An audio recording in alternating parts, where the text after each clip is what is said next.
From the snowy mountains of central British Columbia to you listening around the world, this, my friends, is Spaced Out Radio. I am your host, Dave Scott, sitting in the captain's chair of SOR headquarters. We welcome you to tonight's show, including Kingdom of Nye Radio and Revolution Radio. If you want to take a listen to our archives, they are free at youtube.com/Spaced Out Radio. Do me the favor, hit that subscribe button. Our website is spacedoutradio.com, where we have a plethora of features for you. Rock out to Bumblefoot. Do a little shopping at the SOR Vault, because we got some great t-shirts there for you. Join the Space Travelers Club for $5 a month, and Captain Shirk has the Newswire updated daily. Tonight's show is brought to you by Chive Charities. Help make the world 10% happier by donating to Chive Charities today. You can find them on our website. It's the first Friday of the new year, and what a way to welcome in 2020 as our Keith Andrews is back for another great edition of the ET Connection. Keith is a lifelong experiencer of alien contact, and sometimes the stories may sound a little outlandish, but it's what Keith has experienced. Now, Keith helps others understand what they are going through with their own contact as well. This is a very interactive show, so if you have questions, join us in one of our chat rooms or on Twitter at #SpacedOutRadio. Just type in your questions in capital letters so I could see them and forward them on to Keith. Then at the bottom of hour number 3, I will bring you the SOR Newswire, brought to you by Paranoia Magazine. Mr. R. Keith Andrews, Happy New Year to you, my friend. How you doing? Yeah, it's still breathing. Today's actually good. Last year, this time I was in the hospital. I know. Last year at this time, you had suffered a stroke, and I remember you getting a hold of me and you were just crying, and buddy, I was crying, and we wanted to make sure that you were okay. And I'll tell you, I think the power of the people from this show who love you and support you helped you get through that difficult time, man. Oh, I will not argue with you there, and I would love to reach out and say thank you very much to everybody for the support. It's been a heck of a year. It really has. Happy New Year to everybody at this point.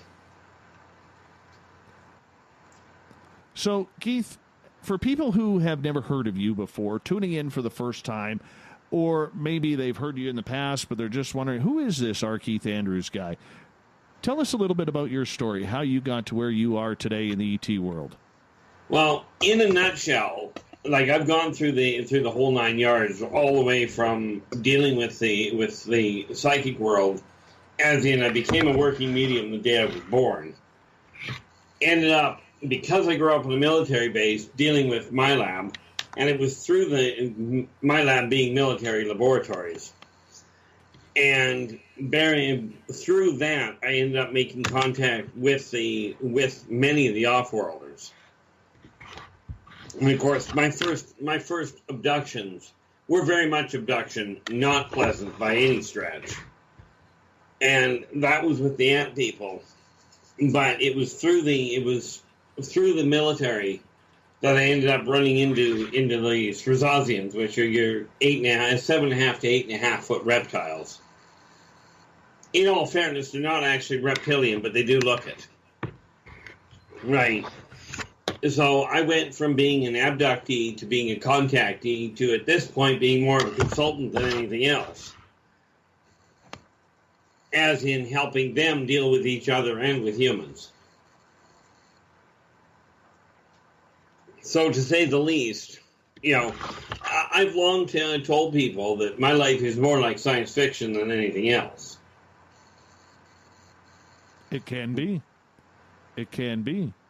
I can honestly say that, you have had some very interesting scenarios happen around here, and you've explained them to us. With ET contact, we have a lot of people out there, Keith, who would love to have an experience. All right, that they listen to this type of programming. Maybe they've had paranormal experiences or no experiences at all. And they look at the ET side of things and they're like, just once, I'd love to see this. How do you go about manifesting positive ET interaction for yourself? Well, for me, it just kind of comes naturally because of the fact, and I'm only surmising this in all fairness, but because I see everybody, doesn't matter what race, as the same, like I treat them exactly the same way as any other race, any gender, it doesn't matter. That is one of the biggest catches right there. Is you have to realize these people, although they are physically different, are ultimately the same as humans. They've just got better toys. You know, the encounters, as in seeing the ships and what have you from the outside, boils down to look in the sky. If you look around the edge of the moon on a full moon, or if you've got the right glasses to look at the edge of the sun during daylight, you can actually see motion around it. Right. And the whole trick is to look at it from the idea of, if it looks off, like if it looks like it's not a normal pattern, the odds are it's not. You know, like I get people asking me about, asking how to spot a satellite. Well, satellites run and I don't know if they run north-south or east-west, but they always run in a static line. So if you're watching one and all of a sudden it pulls a hard 90-degree turn, that wasn't a satellite. I remember watching one day where it was going one direction, stopped, and went back. You know, it's almost like it went by something and wanted to take a better look. One of the best experiences I've seen in the sky happened about a couple of years ago now, where we were sitting around in a friend's hot tub looking for UFOs. It was a beautiful, clear night, a little chilly, so the hot tub kind of warmed us up, and it was just nothing going on, absolutely nothing. And then my friend Corey, who you know, yeah, she said, "What's that over there?" And there was a formation triangle of 3 lights, tiny, looking like satellites, right? And they came towards us and as they were coming towards us, the front one, so the point of the triangle, all of a sudden does the 90 degrees and takes off. Well, that's not normal. And then the other two... That wasn't a satellite. No. And then the other 2 continued until they got to the handle of the Big Dipper. And then they stopped right there and just sat there. And we're like, you got to be kidding me right now. This is awesome. Absolutely awesome. So I kind of enjoyed that part. Those are a rush. The other one that I saw this one the other day, actually. I was watching just outside my apartment. Right, I was standing on my balcony and looking up. And sometimes you see the UFOs not by what you see, but what you don't see. Meaning, if you're looking at the sky and you're looking at stars and they all of a sudden start winking out and then turning back on in sequence, what you're looking at is a ship between you and the stars. Explain that.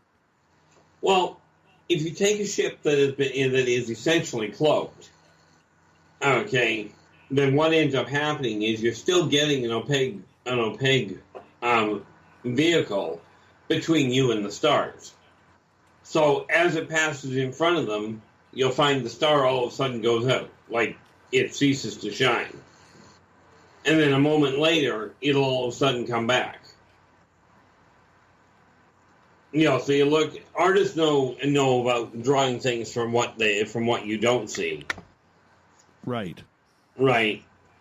As to some X-ray technicians, because sometimes what it boils down to is you're looking at something and there's something that just isn't there. You see the same thing. I was handed a photograph one day by a UFO analyst, and I took one look at the thing, and there were parts of the video of the photo that were missing. There wasn't any rational reason why they should have been missing, unless you put somebody in front of them. So when we're looking up in the sky, what should we be looking for? Well, number one, you look for first and foremost lights that are doing something that is abnormal. In other words, say lights that are not traveling in a straight line, or at a static speed. Right? Like if you see a light going across the sky that's zigzagging, that is not a natural phenomenon. Right? Even what are they called? Shooting stars travel on a straight line. The other thing to watch for is, like I said, the shadows. In other words, things that block your vision so something else doesn't seem to be there temporarily. Okay. Something else that you can watch for is take a look for meteor showers that are going two directions. Okay, and what I mean by that is meteors travel, when they come in a shower, and you know this from witnessing enough of them, a meteor shower, all the meteors will come in the same way. They'll all come in north, south, whichever direction. They all travel the same flow. But periodically what you'll see is one shoot in the wrong direction. And if it's going the wrong direction, it is not a meteor. All right. Got a couple of questions for you from the audience. This one coming from the SOR Space Travelers Club by Joey. And he is asking about your comment about the ant people right off the bat. He goes, are the ant people that R. Keith is referring to the same that Hopi legend claims assisted them to go underground during the second global cataclysm? From my understanding, that was a small faction of the same people, yes. Understand, those people are not always, shall we say, getting along with each other, I mean. Okay. But there's more people underground than you might think. But yeah, from my understanding, that was a small faction of them, because the Hopi people, the Hopi Indians, had a phenomenal relationship with the with off-worlders on the whole. You know, that's the nice part about it. Okay. Interesting. Let's get to another question here. This one comes from, let's go to Twitter. Canadian Joe over in Toronto. We feel bad for him half the time because he is a Maple Leafs fan. And anybody who's torturing themselves like that since 1967, probably, needs to find another team, but he refuses. He is asking, Keith, have you met Earth's galactic ambassador yet? And what do you think of him? Quite frankly, he's a little stuck on himself. I know that sounds rather rude. Canadian Joe is a Leafs fan or the galactic ambassador? Oh no, I was referring to the galactic ambassador.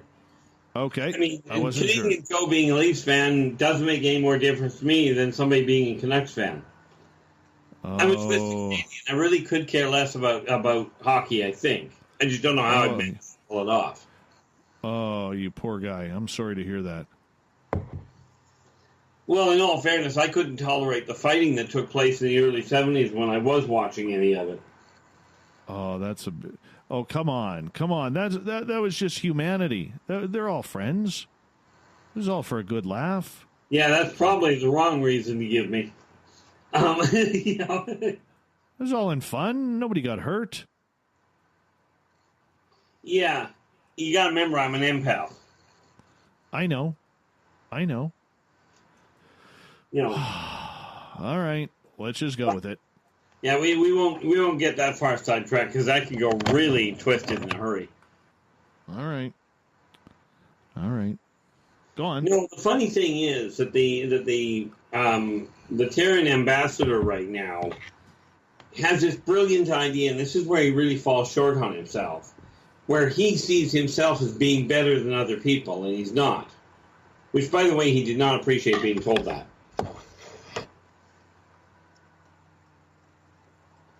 The fact of the matter is, it doesn't matter what station somebody holds in life. It doesn't make them better than somebody else. True. All right. A couple more questions coming from the SOR Space Travelers. And let's get to April. She has a pair. In what situations would an ant person attack a human? Well, the most likely one is whim. In other words, if they feel like it. But the Talon on the whole are not exactly known for being decent people. You know, they are very much conquest oriented. In other words, right. they want to control everything. Now they are held at bay as far as doing so on Earth because of the consortium.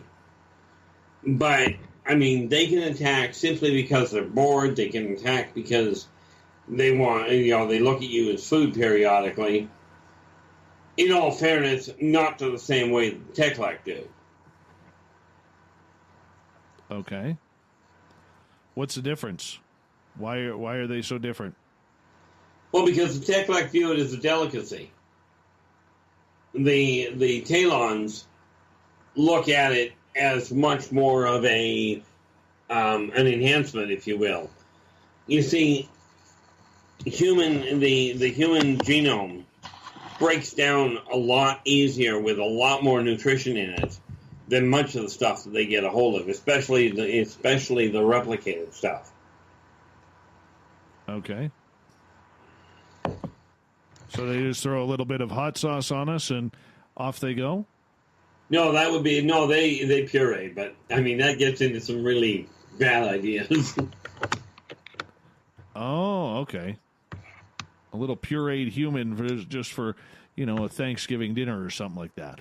Well, let's face it, it's kind of like it's kind of like humans take fruit and turn it into a smoothie. Do they believe in paper straws there, too? Not much point. They come with their own built-in. Okay.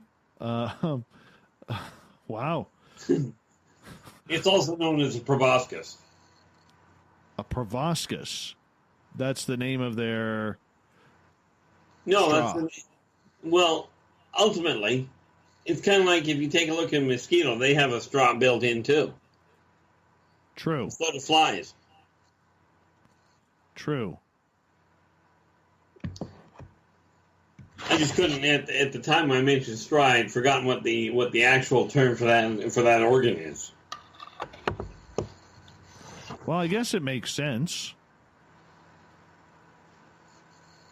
Guess it makes total sense. Interesting. Okay.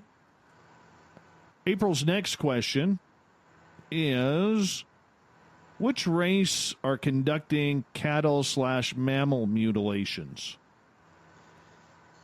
Well, there's a couple of them that are in the process of doing that. I mean, the Greys certainly have their hands in it. But you'll also find, because the Greys do, the Nordics are right up to their elbows because they're tied in with them most of the time anyway. But the more likely ones, the other ones that are a lot more prolific at it, if you will, are the lichen. Which, by the way, just a little side note on the lichen, I'm starting to look into the possibility that what I know is lichen are what other people are calling lyra. Right. But yeah, those are big ones. Now, of course, we can rule out the reptilians on the whole, most of the reptilian races on the whole, because quite frankly, they'll eat the whole thing. They don't care as long as they get wine and dined. Ultimately, yeah. Dirty bastards. That's what they are. Dirty. In all fairness, they're actually pretty clean. They're like cats? No, that would be elves. I meant, do they clean themselves like cats? Oh. Oh, good one. Good one. All right, let's move on here. Shar is asking, let me just find it here. I'm on the wrong page. Why would anybody want to meet any of these things? Heck, I have trouble figuring out why people want to meet humans. But, basically it boils down to curiosity. The problem is most people don't think it through, and they try and meet any one of them. And there are races I would not recommend meeting. Which one of you met that you are not too fond of? Oh, the Talons and I do not get along. Why? Well, because they're the ones that started with the abductions with me, and it was that crew that broke my right arm just to figure out how much tension it would take to break it. Well, that's not very nice of them. I had a slightly different term for it. That's not just very, very nice at all. The other ones, I get along fine enough with them. I just, we have a difference of opinion. The actual Drakes, they think they're better than everybody, and I just don't agree with them. Why is that? Why don't I agree with them? Yeah. Oh, because they're not. What's the best race you've ever met or dealt with? Well, in all fairness, the Pleiadians are some of the nicest people. They are definitely some of the nicest people. If you want information, the Watchers are the ones that are fun to sit with because they won't do anything. It takes a little Watchers. Talk. Who are the Watchers? They are literally a race that all they do is record the information going on. They absolutely refuse to interact with, to influence. Which is where it gets funny if you can actually get them to talk. Now, how come they don't interact? Because their entire purpose is data recording. Okay, the Watchers are directly connected to the Zerziks. And the Zerziks are older than any race around. But the Watchers, they just absolutely refuse to interfere. And they're even reluctant to give too much information when you're talking. Ask them how they're feeling today, they'll tell you.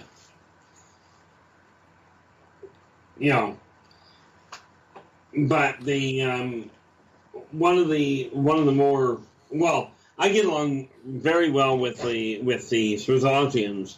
The other one that is a lot of fun to hang around with are Laborian, which are your 6 foot plus, many of them close to 7 right. feet.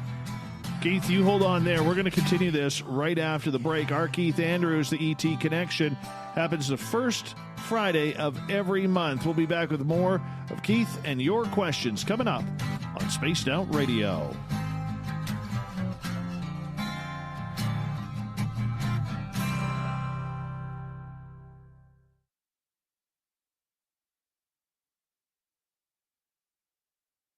Hey, space travelers, this is John Resig, founder of the Chive and Chive Charities. If you know anything about our website, you'd know we like to do things a little differently.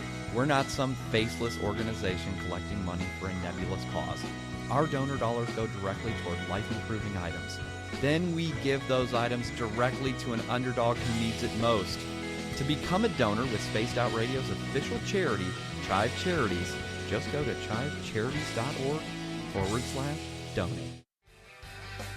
From the heartlands of Canada to beards around the world, we know how to take care of you. Fill your follicles with the Mighty Moose Beard Oil. All our oils and balms are handmade and 100% natural ingredients because we care about your beard. And hey, use the promo code SOR2019 and get your Mighty Moose Beard Oil today. You can check us out on our website, mightymoosebeard.com.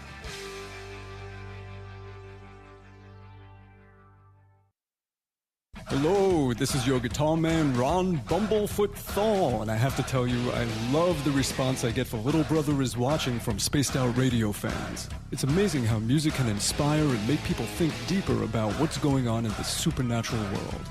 You can head over to my website, bumblefoot.com, to check out my music, my guitar workshops, my touring, even check out some of the hot sauces that I'm working on. And make sure you keep on listening, because with Spaced Out Radio, you know Little Brother is watching. we're adding to the entertainment online for Spaced Out Radio. I'm Amber Beckrud, and I want to invite you to subscribe to our YouTube channel and check out Cryptid Tales, where I will take you on a journey into some of the strangest legends and lore from around the world, relaying the stories to you of the strange creatures and experiences that people have had throughout time. You can find Cryptid Tales at youtube.com/spacedoutradio. And while you're there, don't forget to check out our free archives and leave a comment. See you there. Move over, brother, and let me own Saturday night. This is Rich Giordano, and I'm inviting you to tune on in to Spaced Out Saturdays starting at 9 p.m. Pacific, 12 a.m. Eastern, where I'm going to bust open the lids on everything paranormal. Why? Because we want answers, and I'm the guy who's going to deliver those answers to you. Join the chat rooms, and we'll see you this Saturday. Just be there. No, really. Hey everybody, the SOR Space Travelers is open. For just $5 a month, you can hang out with Dave and our crew privately in our members-only section. With your signing, you'll receive newsletters on what's going on with Spaced Out Radio. You'll have direct contact with the host during the show in our chat, live streaming videos, and a great forum for your posts and more. Become a space traveler now at spacedoutradio.com.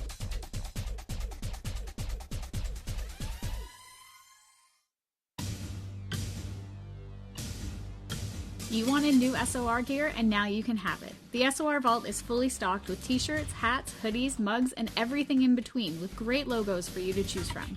So head on over to spacedoutradio.com, click on the SOR Vault, and go shopping. Pricing is quite affordable, and you can look good representing your favorite show. So go to our website and pick up your new SOR wear at the SOR Vault today.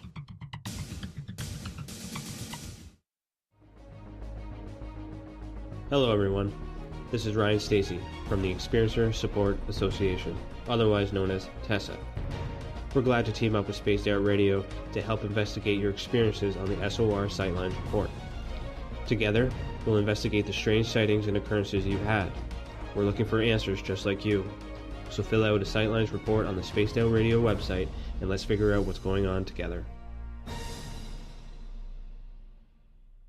If you like it hot, real hot, then heat up your meals with Bumblefoot hot sauce. Get your Bumblefoot hot sauce today. The sauce, Bumblicious, and the 4 million Scoville unit Bumble.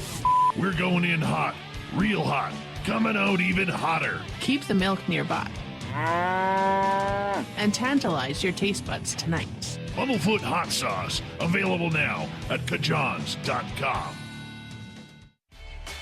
Cold drinks, great food, and the best music in Vancouver. The Moose Vancouver is the place to be, open until 2 a.m. nightly. Everything on the menu starts at just $6.95. Who serves food that cheap anymore? At the Moose, you'll never know who you'll run into. Rock stars, actors, athletes. It's the place everyone wants to be. So join us at the Moose Vancouver, the official party bar of Spaced Out Radio. Hello, Space Travelers. It's me again, Carl. Don't forget to join the Space Travelers Club for just $5 a month and follow Spaced Out Radio on Twitter at Spaced Out Radio. Our Instagram, Dave Scott SOR. Our Facebook page is Spaced Out Radio Show. Our archives are free at youtube.com/Spaced Out Radio. Come woo it up with Spaced Out Radio today. Bye!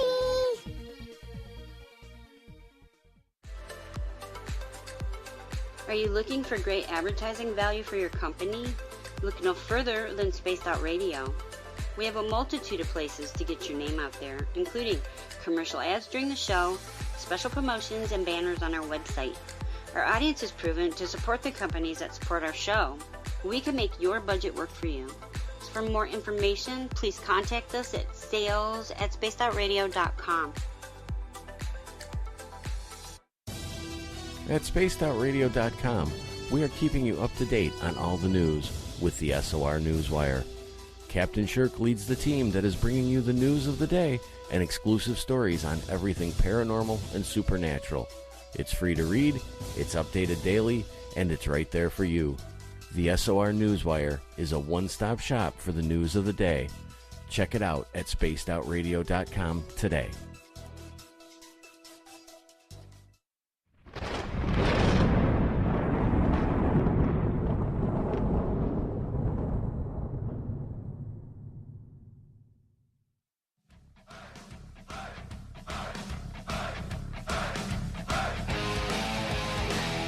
Welcome back to the second half hour of Spaced Out Radio tonight. I am your host, Dave Scott, sitting in the captain's chair of SOR headquarters. Thank you so much for joining us. Reminder to all of you that if you missed portions of this show or others, check out our free archives at youtube.com/Spaced Out Radio. Do me the favor, hit that subscribe button. Our website is spacedoutradio.com, where we have a plethora of features for you. Rock out to Bumblefoot, do a little shopping at the SOR Vault. You can buy a new book at We Read the Night. Join the Space Travelers for $5 a month. And, of course, Captain Shirk has you all updated and up to date on the SOR Newswire. First Friday of the month, it's our Keith Andrews time on the mighty SOR, which means all things ET are acceptable tonight. And Keith, welcome back to the show. And thank you for having me, and thanks to everybody for sticking around and the new ones that are just joining us. Susan has a question for you, Keith. She goes, I recently saw a science program about black holes. How do off-worlders deal with black holes? Poorly. Sad to say, about 2 years ago, maybe 3 now, I ended up going up to help them pull a couple of cruisers out of the grip of a black hole. They have no better luck with black holes than anybody else does, in all fairness. Really? I thought they would have figured that one out by now. Well, see, black holes they're a funny thing, and it's something that Terran science hasn't quite figured out. But they are the matter reorganizer.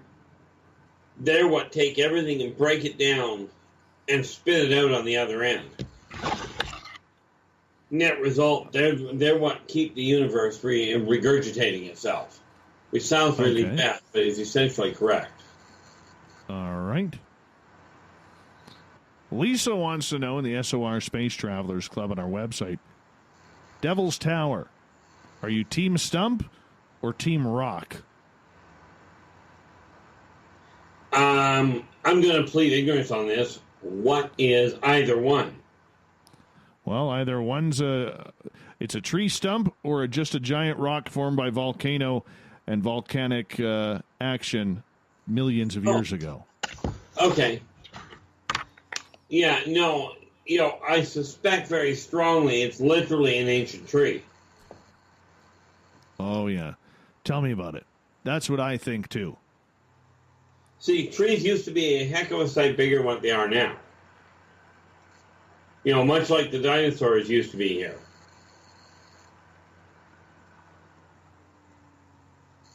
But what most people don't realize is at that time there were some trees that, while they were alive, sucked enough mineral up inside them that they literally, essentially became petrified while standing.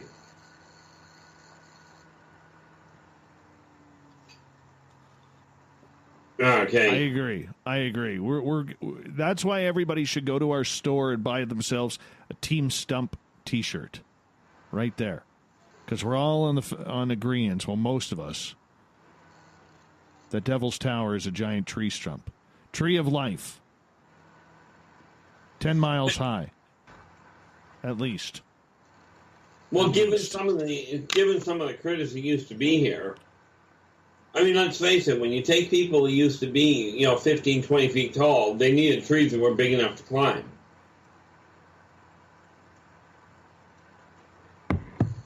All right, let's move on. We got more questions here. This one comes from Greco on Twitter. Are the human-alien hybrids able to survive and reproduce as a new species yet? I mean, yeah. They always were able to, but not... I mean, they can. The thing is, the hybridization process creates the off-world interaction as a recessive gene. So, if you understand genetics at all, that means those traits will transfer on to other people. And yes, that does mean that two hybrids could mate and produce essentially a quarter hybrid child.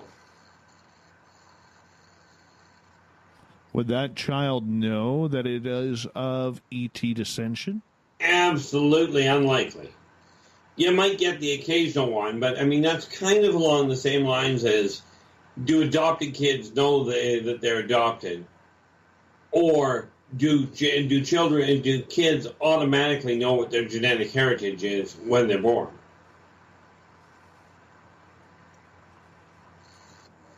You know, you might get you may get that real odd prodigy that can sense it. But in all fairness, it is extremely unlikely they have any inkling. Understandable. All right, let's move on here.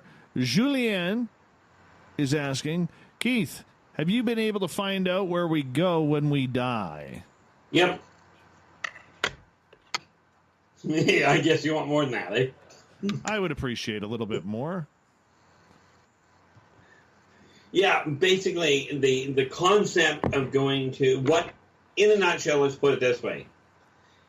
When you die, you do end up, you know, your loved ones do tend to meet you there.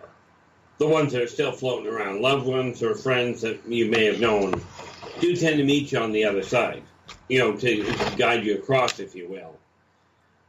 You do watch your life go flash before your eyes.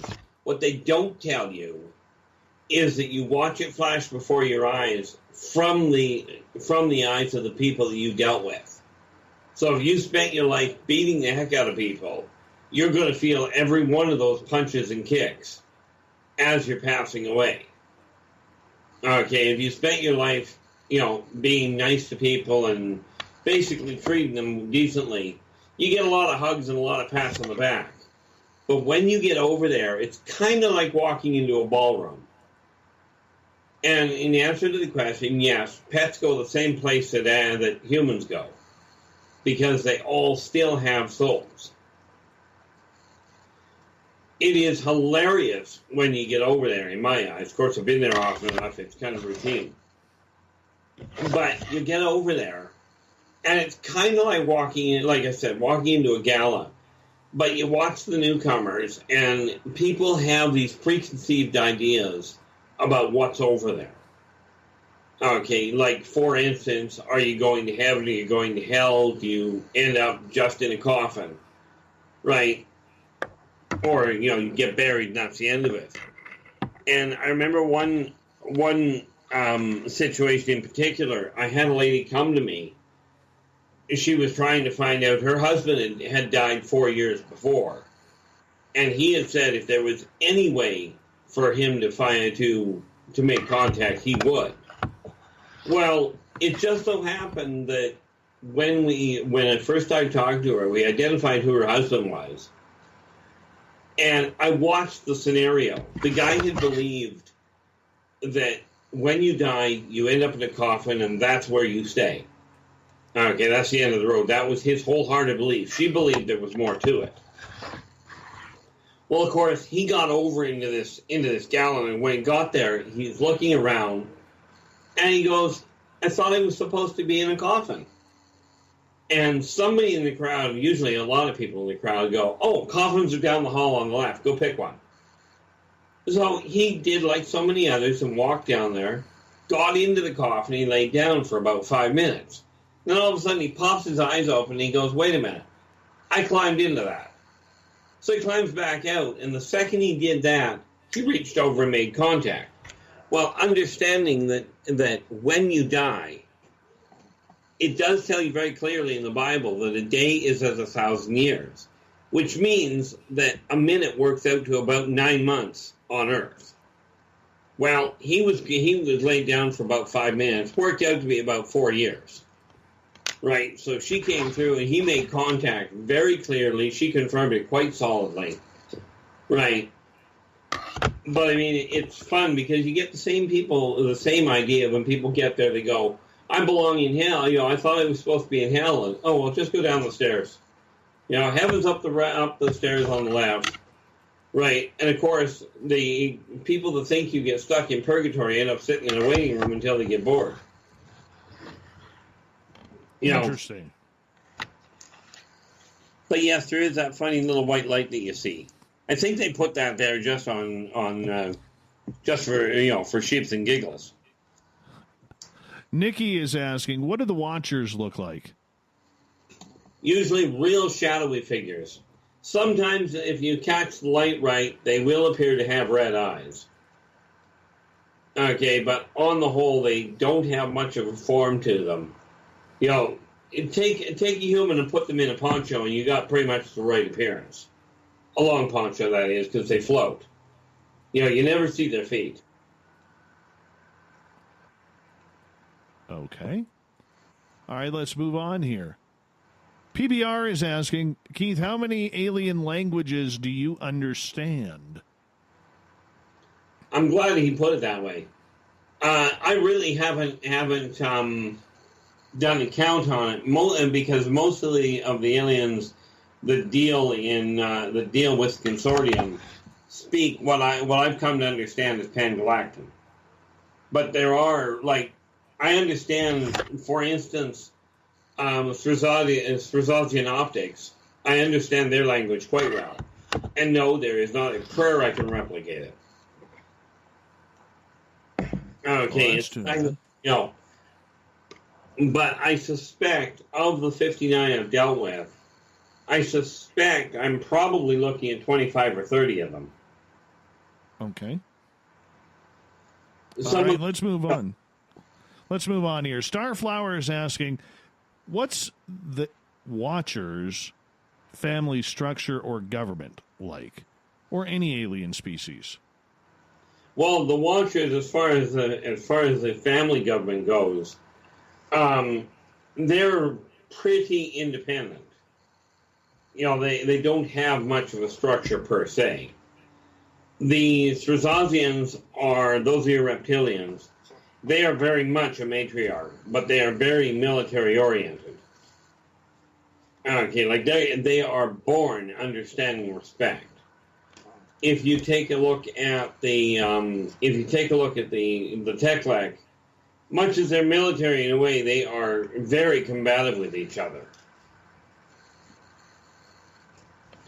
Okay. You look at the Pleiadians, and they have a family unit very similar to humans, if you will. Okay. The other thing you'll find with a lot of with many of the reptilian races, yeah, they are what you would call commune style. Okay. Okay. You know, I mean, it becomes an interesting thing because they watch humans because they can't figure out why humans would devolve. Ultimately, that's what's happened. You know, if you look at the Taurians, right? The Taurians are an interesting group. Okay, just to clarify that's your arachnids. And they are very much a might is right race. Okay, their entire superstructure is built on the strong survive. And there's a number of races that are like that. You know. All right. We got lots of questions. We're going to move on here. PBR is asking, how many off-world civilizations are there that you know of? Oh, heavens. Now, there's a number I don't want to try and calculate. I've heard of approximately 2,500 different member races, but understand, each one of those races can have 5 or 6 different civilizations at the same time, depending on the planet they're on. So, I mean, you could be looking at, like, literally hundreds of thousands of civilizations out there. You know. All right. Well, let's move on here because we do have a lot of questions piling up here. On Twitter, let me find it here. Greco is asking, the octopus has no known genus on our planet. It is, by scientific definition, an alien. Do you have any clue which aliens let their pets loose on our planet? There's a couple of them, actually. And I wouldn't go so much as to say let them loose. But I understand the question. Number one, the Moldocs ended up letting some loose, aka your chupacabra. Right? I do suspect very strongly that when you're dealing with the octopus itself, we'll try English because Swahili isn't working well. When you take a look at that, there are a few of them. The Vulcans don't so much let their pets loose, so much as they use Earth as or what they call Sol 4. They use as a nesting ground. When you look at the Teklex are a royal pain in the neck, and my apologies. Chupacabra came from the Teklex, not the Martokians. Right. The Teklex are your 4.5 to 5.5 foot raptor-like reptilian. Nasty little sausages they are. They are, but they are a lot of fun to confuse. The other ones that aren't actually an off-world race is the sea elves do have some interesting pets.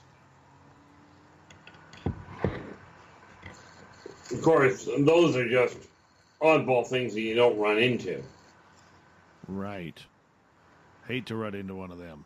Hate to. Well, you're in luck. You're not likely to where you live. Why not? Why can't I run into them? Something to do with, I believe, you're pretty much landlocked. Oh, that makes sense. That makes sense. We'll give them that one. All right, let's move on here on Twitter. Let's see. Greco again. If I were to grind up a gray alien, would that be the equivalent to a kale shake?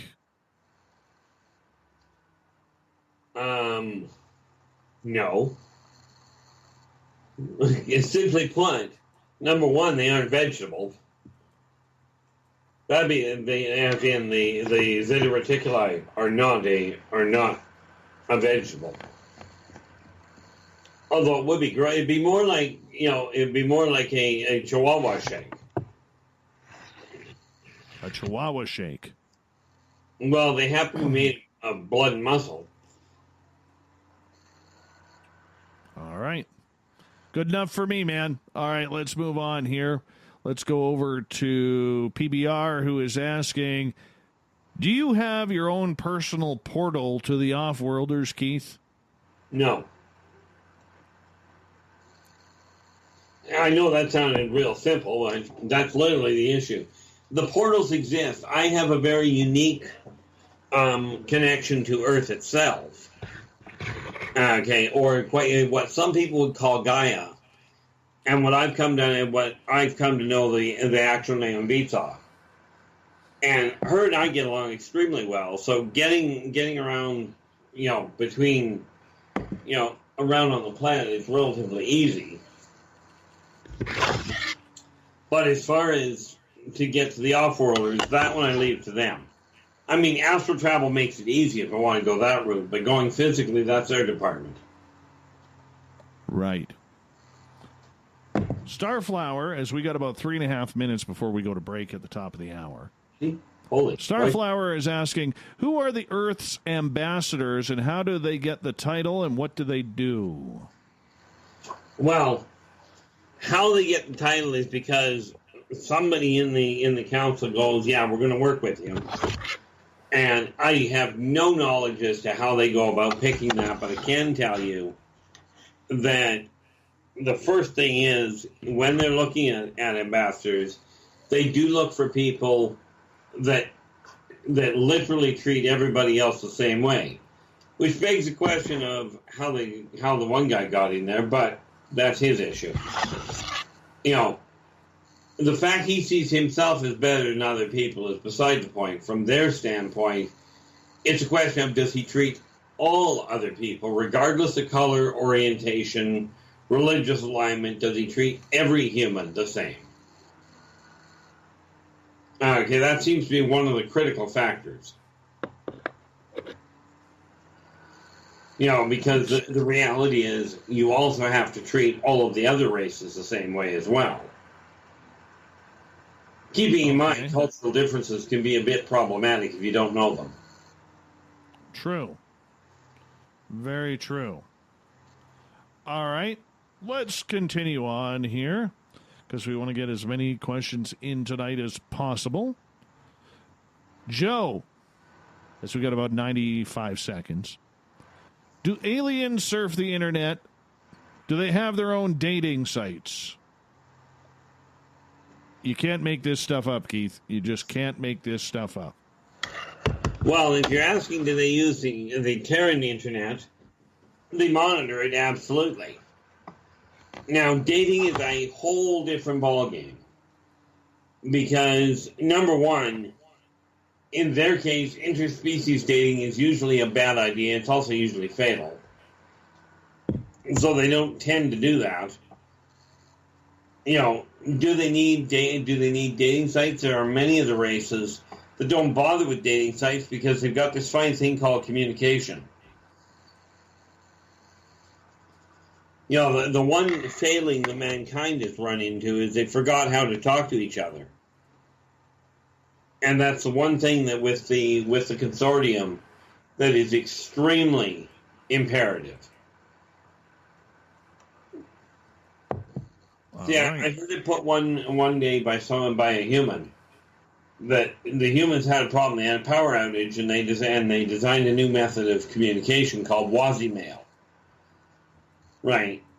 And what that literally means is walk and say it. So where it comes to dating, understand many of the races date, if you will, by pheromonal projection. What humans would call they going to eat.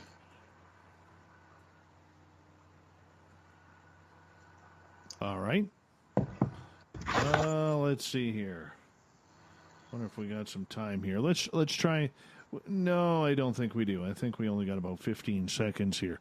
We got a ton of questions lined up on Twitter, on our chat rooms, on the Space Travelers Club, on our website.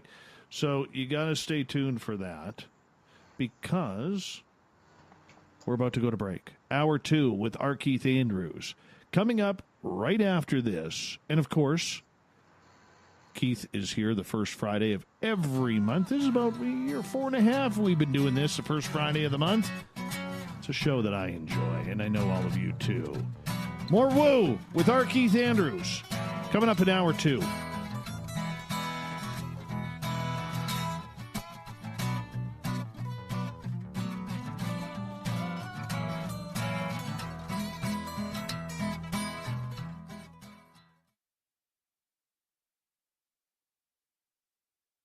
Hi there, this is Geraldine Orozco from San Francisco's Bay Area Meditation. I invite you to join me the first Tuesday of every month with Dave Scott for Spaced Out Radio's The Spiritual You. In this fast-paced world we live in, it's time for you to take some time for you. We'll cover every possible subject from powerful meditation to healing techniques to your own intuition and spirituality. So come join us for The Spiritual You. For the price of 1 cup of coffee a month, you can become an SOR Space Traveler. The Space Travelers Club is a place where you can interact with other listeners, either live during the show or on our great forum. We want your stories, pictures, comments, and ideas. You'll get live video streams, exclusive content, and be a part of our newsletter. Stay in touch with everything SOR. The Space Travelers Club is just $5 a month at spacedoutradio.com.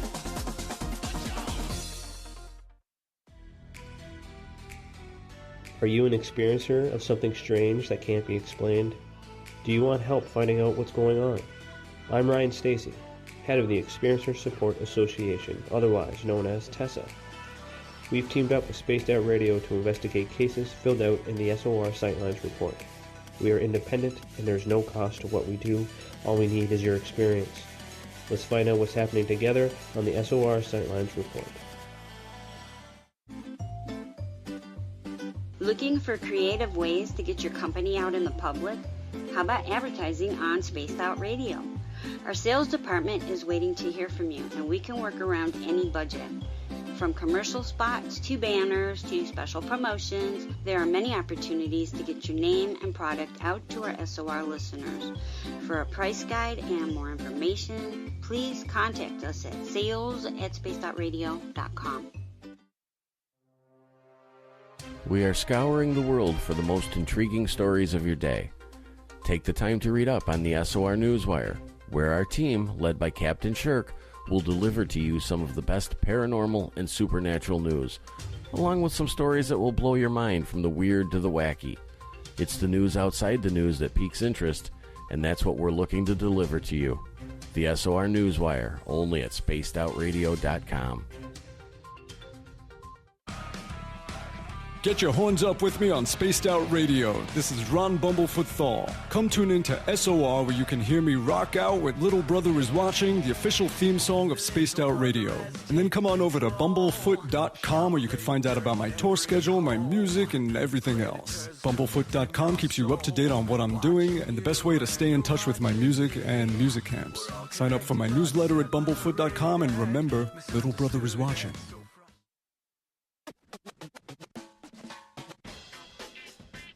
The SOR Vault is open for business, and do we have some cool swag for you to pick up? All you have to do is head over to our website and click on the SOR Vault. You have a variety of cool logos to choose from, and put them on anything you want. T-shirts, hoodies, hats, coffee mugs, you name it, we can get it to you. So do your shopping by supporting the store you love. Get your Spaced Out Radio swag at the SOR Vault today.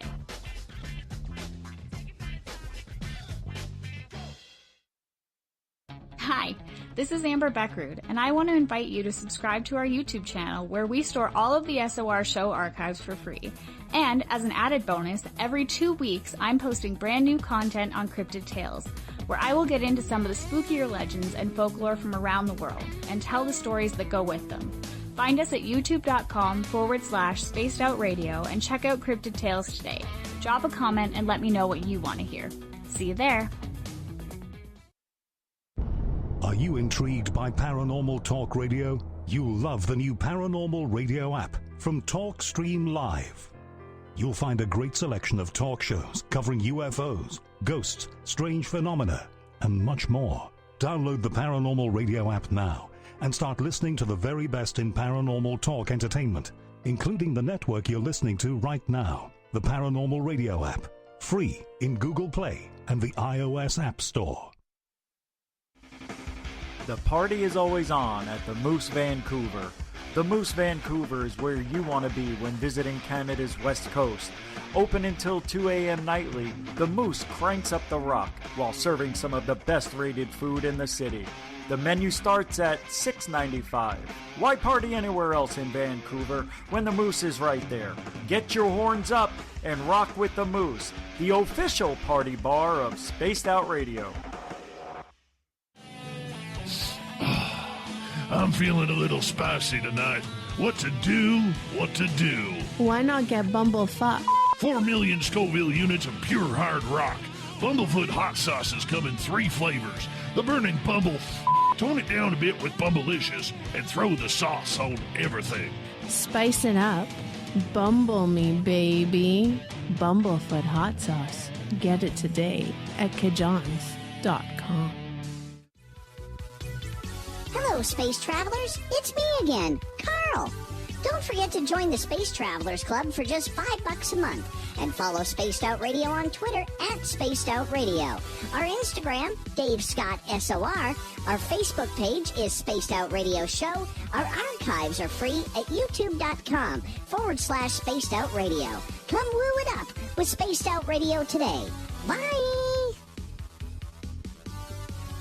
Visit purpleplates.com today. For over 40 years, the Purple Energy Plates have been delivering amazing results for their many customers. Inspired by the great genius Nikola Tesla, the harmony, healing, and energetic effects of the plates have proven over and over to be beneficial and often miraculous to thousands of customers. Check their site for daily specials and choose from their many energy products. You won't be sorry. Visit them today at purpleplates.com.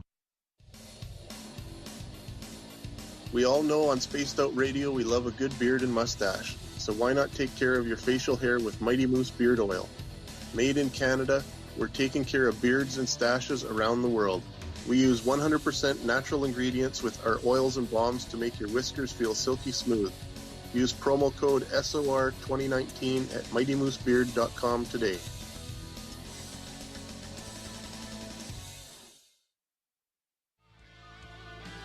A little bit of science, a little bit of skepticism. Add a dash of snark and you have the makings of Spaced Out Sundays with me, Everett Thieme. Together we will look into the reality of the paranormal with an open eye and rational thought. Oh, did I mention there'll be plenty of woo as well? Your time spent with Spaced Out Sundays will make the night even better. The chat rooms are open, 9:06 p.m. Pacific, 12:06 a.m. Eastern, right here at spacedoutradio.com. You're listening to Spaced Out Radio with Dave Scott. Follow Dave on Twitter at Spaced Out Radio and on Facebook, Spaced Out Radio Show. Hour 2 of Spaced Out Radio is underway. Tonight, I am your host, Dave Scott. Always a pleasure to broadcast to you live, especially if you're listening in on our terrestrial affiliates, UPRN 107.7 FM in New Orleans, KZFX 93.7 FM in Ridgecrest, California, KDNF AM 1560 in Dangerfield, Texas, KDUN AM 1030 in Reedsport, Oregon, and WQEE 99.1 FM in Noonan, Georgia. On the digital side, hi to everyone listening in on Kingdom of Nye Radio and Revolution Radio. Remember, all of our archives are free. All you got to do is go to youtube.com/Spaced Out Radio. Do Dave the favor, hit that subscribe button. The Desert Clam has set the password for tonight in the SOR Space Travelers Club. Saxatile. Saxatile is your password.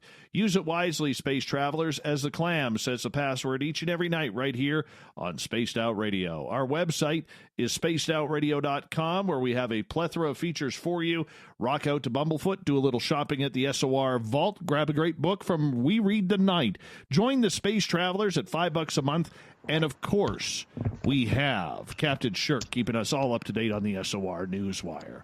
Our Keith Andrews is here tonight, the first Friday of every month. Keith comes in for the ET Connection, and we're having a lot of fun with you tonight, Keith. Thank you so much again. Oh, I love being here. This is undeniably, effectively, the best radio show I've been on. I've been on a number of other ones. This one is definitely a lot more fun. All right, let's continue with the audience questions here because there are a ton of them.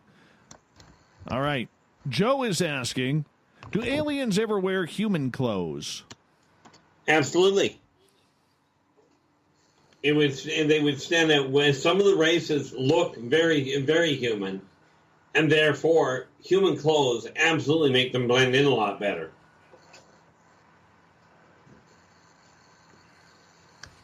Why not? Yeah. So, in answer to the other question, do they have a favorite type? It's as varied as humans are. Okay. Works for me. Works for me. All right, let's move on here. Let's go to Twitter, where Greco has a question. Who has the cutest or the most hideous-looking alien babies you have seen? Well, the fairy folk, like the alpha, definitely have some of the better-looking ones in my eyes. You know, I mean, don't get me wrong. All of the old kids are intriguing. Although I will tell you, there are a couple that are. It's not so much that they're hideous; they're just hard to wrap your brain around. You know, I mean, you want something that looks cute. Take a look at the Zotar. They're kind of comical. You know, I mean, their eyes are always bigger than their faces, or at least that's the way it seems.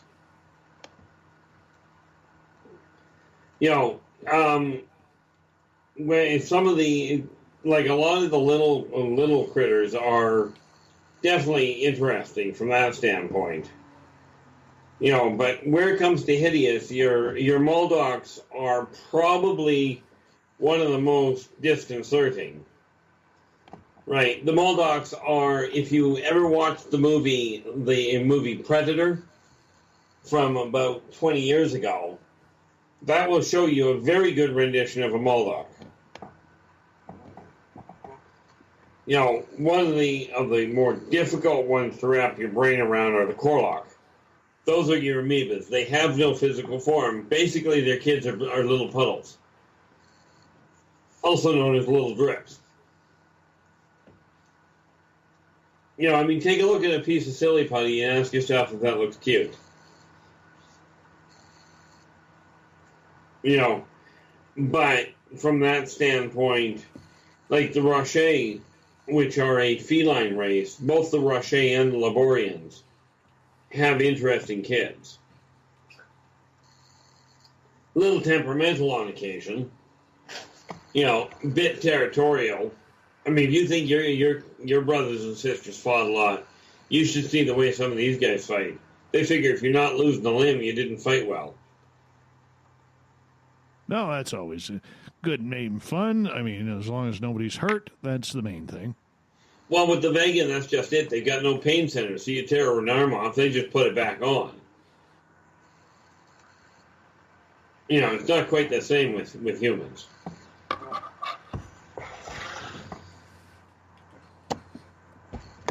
All right, let's move on to another question here while we're asking questions. All right, let's go back to Twitter and let's see here.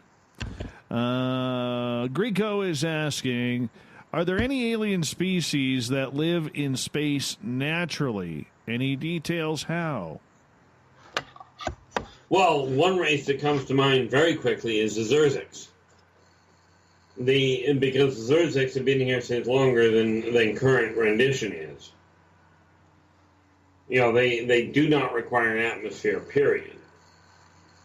And so, you know, vacuum of space is definitively their home.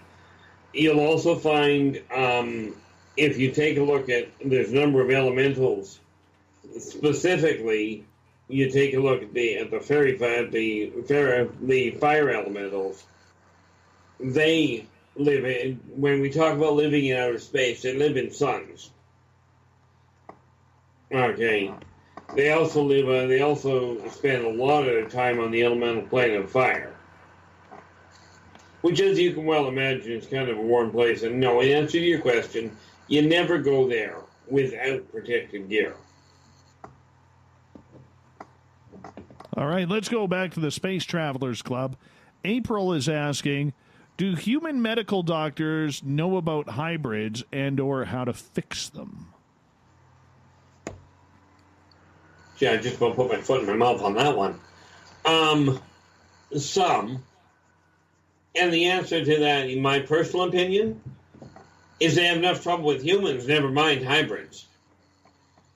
You know, they run into a massive problem the moment anything steps outside the standard, you know, your average.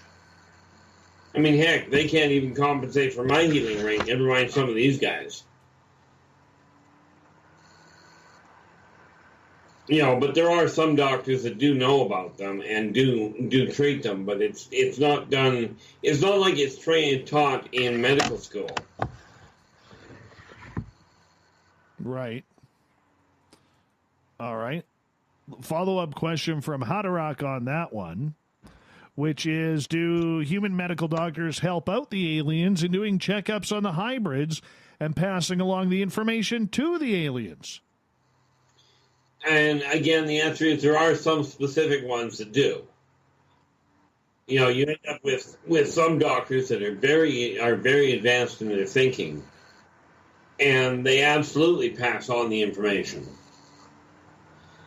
You know, that's when you've got a professional trust that's built up.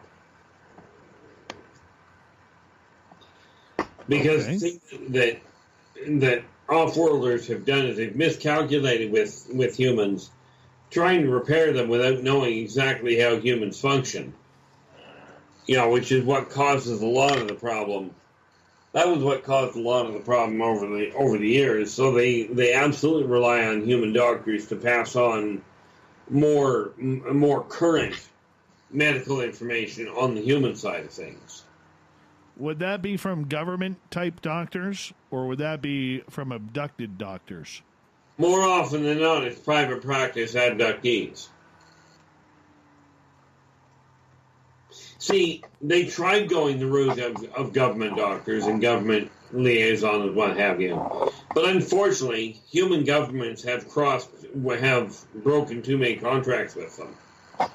The individual doctors, especially, and they rely on the ones, really, that they've ended up abducting because they develop a personal relationship with them first. Right. Okay. I guess that makes sense. Let's move on here. Continue on in the Space Travelers Club. Hadarok is asking, so are aliens hippies? Do they think the 60s on Earth were the best period of our time? Now, that depends entirely on the race. See, the Teklik were really fond of the Middle Ages. You know, when people like King Richard was running around the place at war all the time. You know, primarily, you know, I can't think of one race that looks at the narcotic side of things as a real enjoyable side. Although, in all fairness, there is a contingency of the consortium called Radio Command, where a lot of those people do actually enjoy that side of it. But on the whole, it really depends on the individual.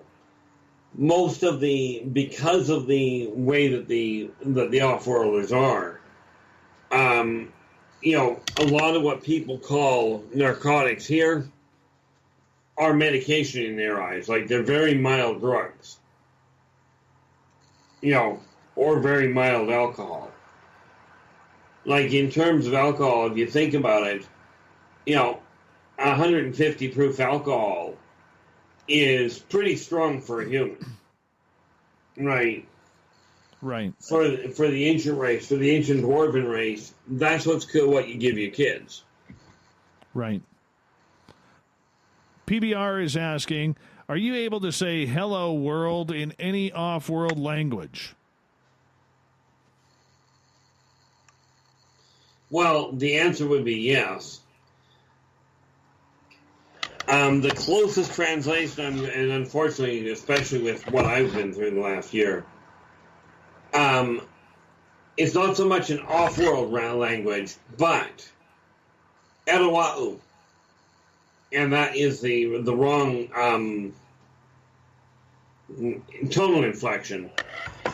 But I'm still having fun trying to get my throat to work properly.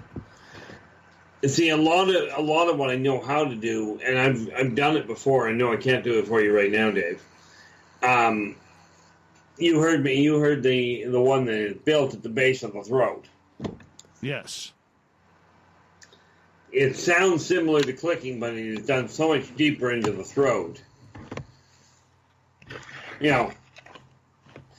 But Etowa'u is the language that Gaia speaks. It's also the one that most of the animals speak. Which animals? Most of the Terran animals. Which animals? Most of the Terran ones.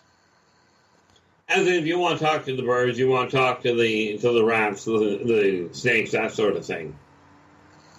Even if you want to talk to the trees. Gotcha. Okay. Let's move on here. And let's go to Joe's question. Do any alien races have nice beards? Well, they're not alien, but yes. The best beards on the planet are grown by the dwarven race. But they are not an alien race. They were built here.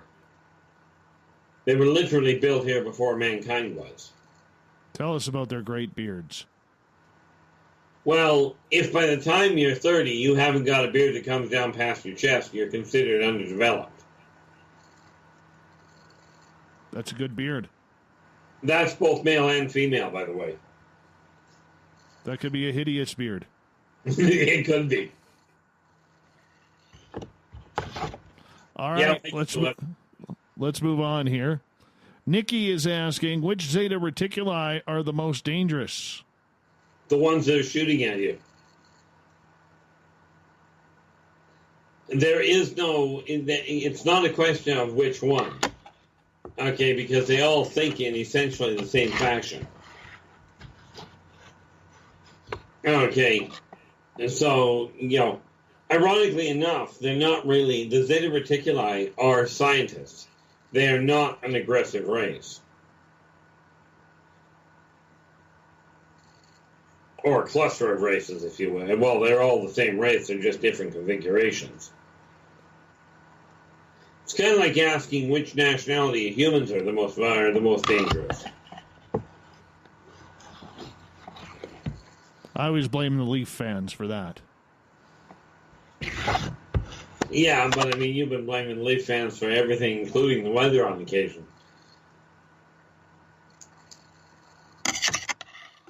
All right, let's move on here. Let's go to the Space Travelers Club. Hadarak is asking, are mummies scared of cats because cats are alien pets let loose here on Earth? Wait a minute. No. Okay. I'm presuming he's referring to the Egyptian mummies. I would assume so. Okay. The problem with that is that cats are, it's not so much that they're afraid of them as cats make them uneasy because cats have the natural ability to sense energy that is not standard. This is why the ancient Egyptians considered them absolute mystic links to Bast. Okay. That and the fact that if you think about it from the practical side, mummies really look like a rolled up curtain, and cats love curtains. True. Very true. All right. Let's continue on here. Stick with Hadarak. Do aliens taste like chicken? No. I mean, certainly with some you would find a similarity, but the reality is chicken is the only thing that tastes like chicken. Oh, come on. Come on. Details. Yeah, details. We ain't going down that road very far. But the reality is, every race, every species has its own unique flavor. Now, there are similarities in them. Some will taste a little more gamey than others. Some will be a little bit more stringy. Some are just a royal pain in the neck, and they're just way too hot to eat. For anybody. Putting hot sauce on it or what? No. Try fire elemental. No, don't. How many that's Scoville one units of the is that? I never even bothered shaking hands with. How many Scoville units is that? I would love to be able to give you an answer to that. But since I can't even tell you how many Scoville units a match head gives, I can tell you this: if you get one of the bigger ones, the sun is cool. Like I'm talking our sun. All right, let's move on. Greco on Twitter is asking, how do the different alien species view humans trying to weaponize space? They consider them dangerous, and they are very worried about mankind getting out there with its current mentality. Because, see, humans have a dangerously high level of curiosity, as well as the ability to tap directly into the neural net, giving them almost unlimited power if they would actually get out of their own way.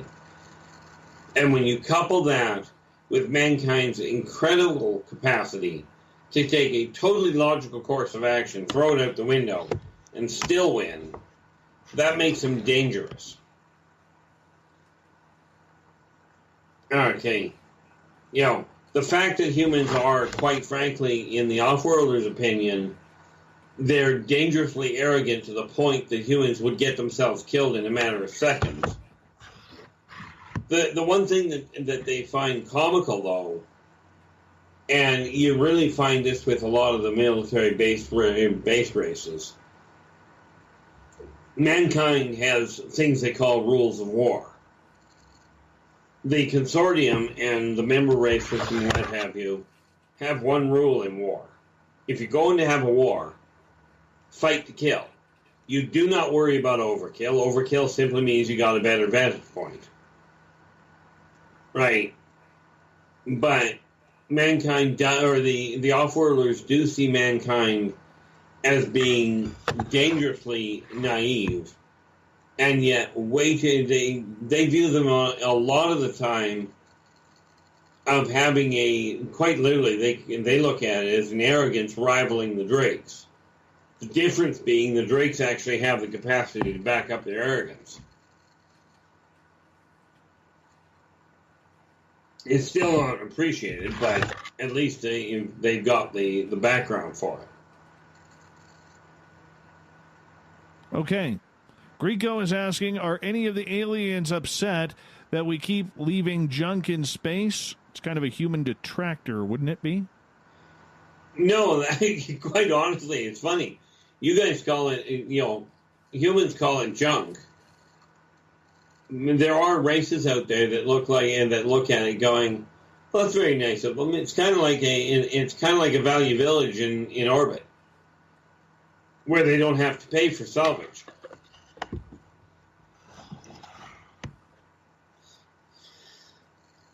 That makes sense. They find it dangerous that mankind is polluting so much of its own world, both on the world and off it. But they don't object to the donations to their own supplies. Why not? It's freebie tech. Exactly. That's what we're up to on a primitive level. Yeah, it's extremely on the primitive level, but on the other hand, it works well for the fusion reactors and the OTE drives. All right. We've got, 30 seconds here. ODE drive. What the heck is an ODE drive? The OTE, also densification of the tri-transmitted temperature equilarity. Okay. English, please. Ultimately, it's a drive that is built on the shockwave of escaping electrons from the atom. They take that shockwave and take that energy, run it through the OTE drive to build their Starship engines. Completely self-sustaining, no fuel consumption that isn't replenished. Makes sense. Keith, you hold on. We got to step away here for a minute. Our Keith Andrews, the ET Connection, continues right after this with your questions as well. Stay tuned.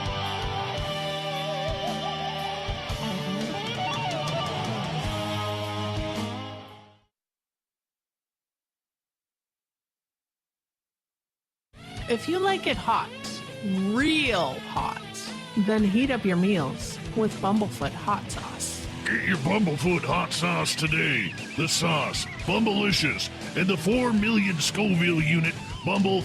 We're going in hot, real hot, coming out even hotter. Keep the milk nearby and tantalize your taste buds tonight. Bumblefoot hot sauce, available now at kajans.com.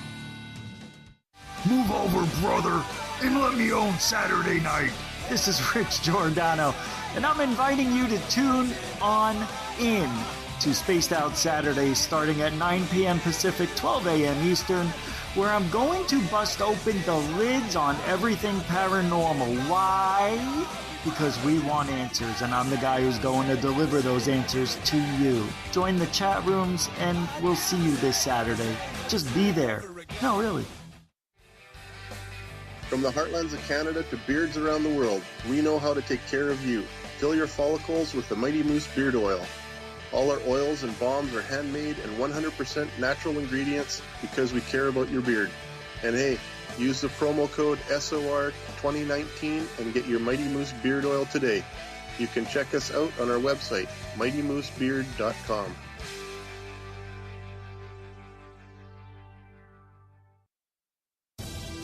At spacedoutradio.com, we are keeping you up to date on all the news with the SOR Newswire. Captain Shirk leads the team that is bringing you the news of the day and exclusive stories on everything paranormal and supernatural. It's free to read, it's updated daily, and it's right there for you.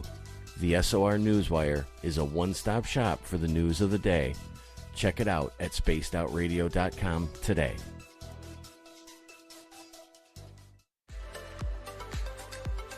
Are you looking for great advertising value for your company?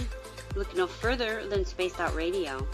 We have a multitude of places to get your name out there, including commercial ads during the show, special promotions, and banners on our website. Our audience is proven to support the companies that support our show. We can make your budget work for you. So for more information, please contact us at sales@spacedoutradio.com. Hello, this is your guitar man, Ron Bumblefoot Thal, and I have to tell you, I love the response I get for Little Brother is Watching from Spaced Out Radio fans. It's amazing how music can inspire and make people think deeper about what's going on in the supernatural world. You can head over to my website, bumblefoot.com, to check out my music, my guitar workshops, my touring, even check out some of the hot sauces that I'm working on. And make sure you keep on listening, because with Spaced Out Radio, you know Little Brother is watching. You wanted new SOR gear, and now you can have it. The SOR Vault is fully stocked with t-shirts, hats, hoodies, mugs, and everything in between, with great logos for you to choose from. So head on over to spacedoutradio.com, click on the SOR Vault, and go shopping. Pricing is quite affordable, and you can look good representing your favorite show.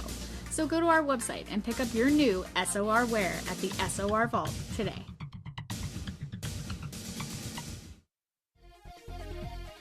Hello, Space Travelers. It's me again, Carl. Don't forget to join the Space Travelers Club for just $5 a month, and follow Spaced Out Radio on Twitter at Spaced Out Radio. Our Instagram, Dave Scott SOR. Our Facebook page is Spaced Out Radio Show. Our archives are free at youtube.com/Spaced Out Radio. Come woo it up with Spaced Out Radio today. Bye! We're adding to the entertainment online for Spaced Out Radio. I'm Amber Beckrud, and I want to invite you to subscribe to our YouTube channel and check out Cryptid Tales, where I will take you on a journey into some of the strangest legends and lore from around the world, relaying the stories to you of the strange creatures and experiences that people have had throughout time. You can find Cryptid Tales at youtube.com/Spaced Out Radio, and while you're there, don't forget to check out our free archives and leave a comment. See you there.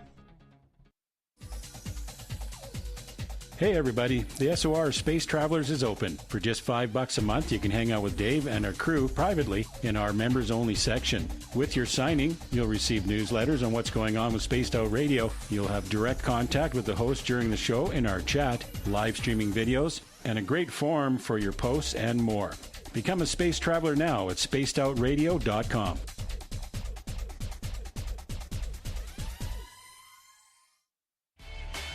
Cold drinks, great food, and the best music in Vancouver. The Moose Vancouver is the place to be, open until 2 a.m. nightly. Everything on the menu starts at just $6.95. Who serves food that cheap anymore? At the Moose, you'll never know who you'll run into. Rock stars, actors, athletes. It's the place everyone wants to be. So join us at the Moose Vancouver, the official party bar of Spaced Out Radio. Hey, space travelers, this is John Resig, founder of the Chive and Chive Charities. If you know anything about our website, you know we like to do things a little differently. We're not some faceless organization collecting money for a nebulous cause. Our donor dollars go directly toward life-improving items. Then we give those items directly to an underdog who needs it most. To become a donor with Spaced Out Radio's official charity, Chive Charities, just go to chivecharities.org/donate. Finish off your weekend and kick off your new week with me, Everett Thiemer, right here on Spaced Out Sundays. I'm going to bring you great guests, a little bit of snark, and plenty of information to think about. But don't worry, there's going to be plenty of woo as well. We are going to hit everything in the paranormal and supernatural, including the odd psychic Sundays. So tune us in on Sunday, 9:06 p.m. Pacific, 12:06 a.m. Eastern, right here at spacedoutradio.com.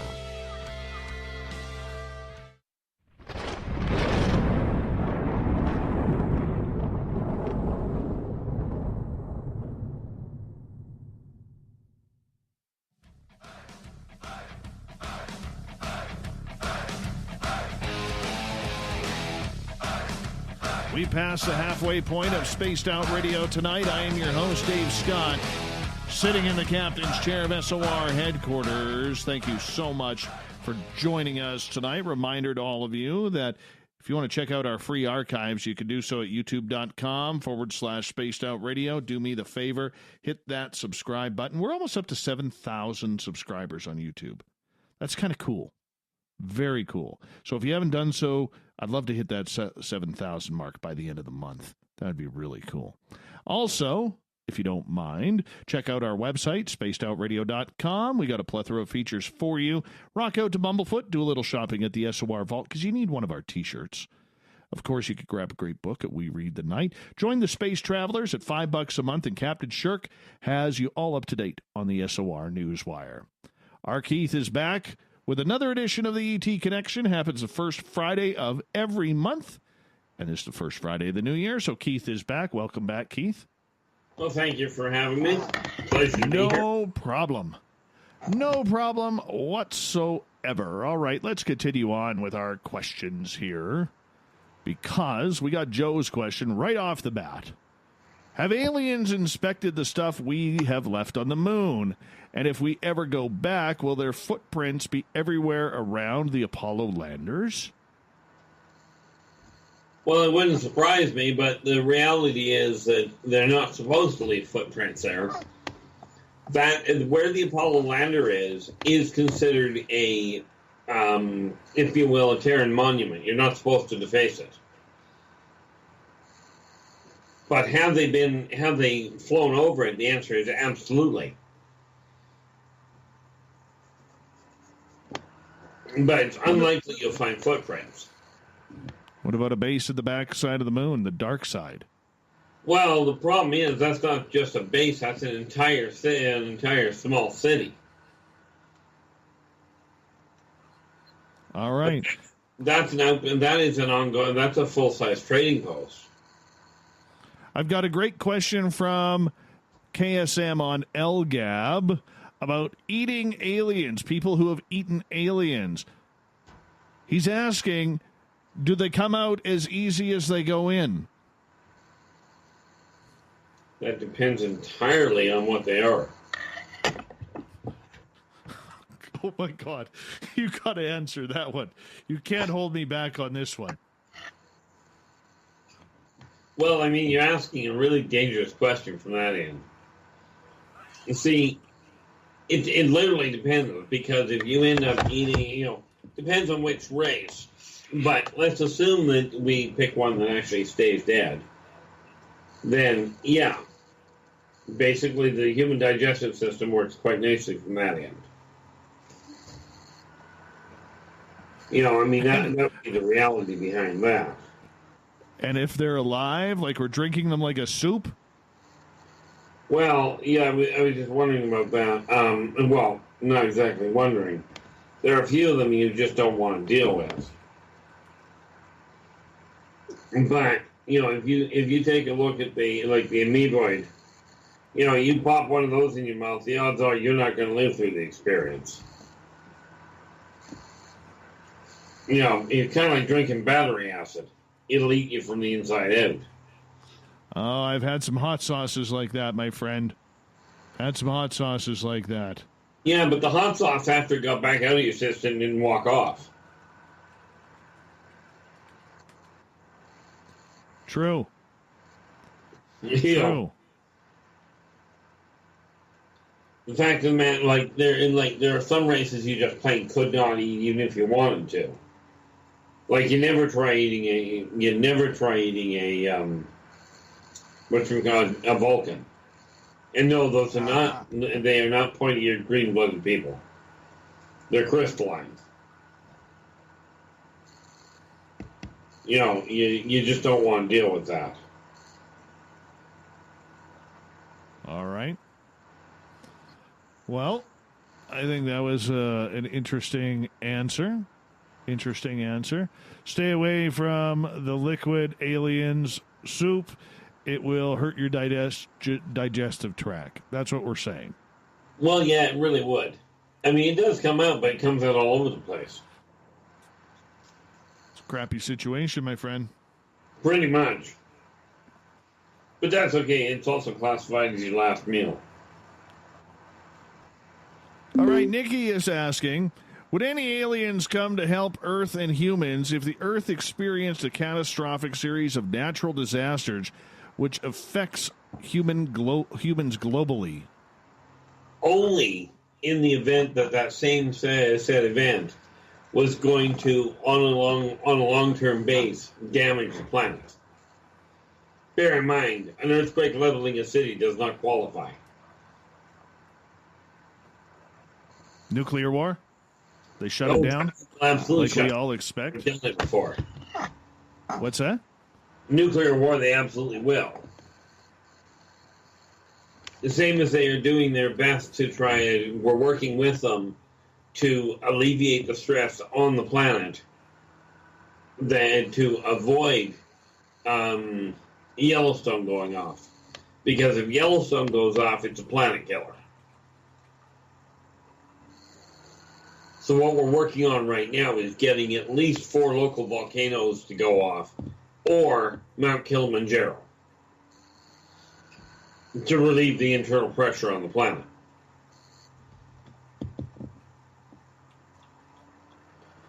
See, a volcano going off, yes, it'll damage the local area, it'll upset a lot of people, it could kill a number of them, but it won't hurt the planet per se. Right? Okay. You Makes take a look sense. at Yellowstone, that'll wipe the planet out. All right, let's move on here. Let's go over to Twitter. Greco is asking, what is the alien equivalent to chicken? A different dish, very delicious in so many ways? What do they like to feast on? Well, again, we're talking about really varied things. We got to remember that that's like asking, and they all have their likes and dislikes and what have you. When you take a look at the dregs, the equivalent of chicken would be what humans used to call the moa, which was an 18-foot bird. Turkey on steroids. If you take a look at the Moldocs, if it doesn't fight back, it's not worth eating.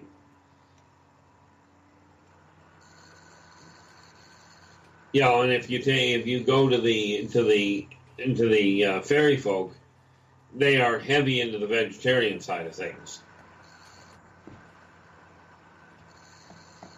Of course, the ones I get a kick out of are especially when people go, I'd really like to meet an alien, I don't care which one.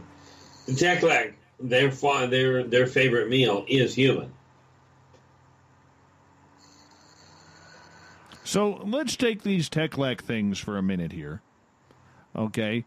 If they feast on a human, let's say, they just grab anybody, doesn't matter who. How long until they got to feed again? Well, in all fairness, how long until they've got to feed? They eat like humans do. They eat once a day. They just don't eat humans once a day. They do have other foodstuffs that they work with.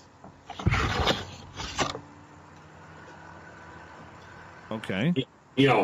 And again, you're dealing with a metabolism issue that, for the most part, eating twice or 3 times a day is plain normal. Unless, of course, you look at the little guys, they just eat. They only eat once a day. They start in the morning, and they finish at night.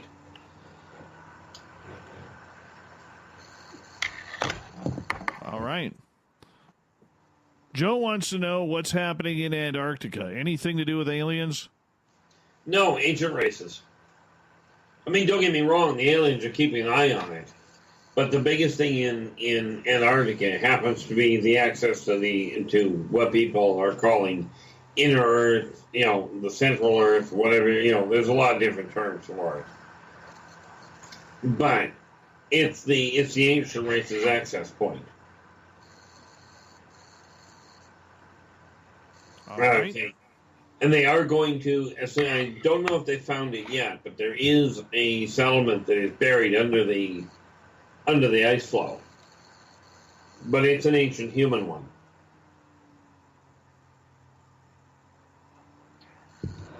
All right, let's move on here.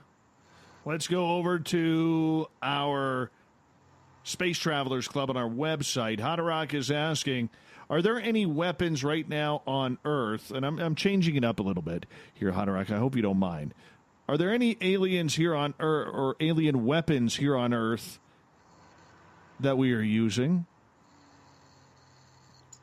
That are actually alien weapons? No, but that were, if you will, I don't know if I want to say inspired by. The answer is yes. Okay. There is a photon projector, what you would call a laser. They call it a photon projector that will punch a hole in the thickest armor that mankind has. They don't have it at the same level, but they're on the right track. That's why I said it's patterned after it, like the Hellbore laser. The off-worlders have it in the form of a man-pack. The Hellbore laser happens to be I think if I remember correctly, it's still building-based. Okay. There are also sonic weapons that are being built based on, they're sort of governed or guided by reference to alien weaponry. But in all fairness, mankind did the discovery themselves where it came to the sonic impact.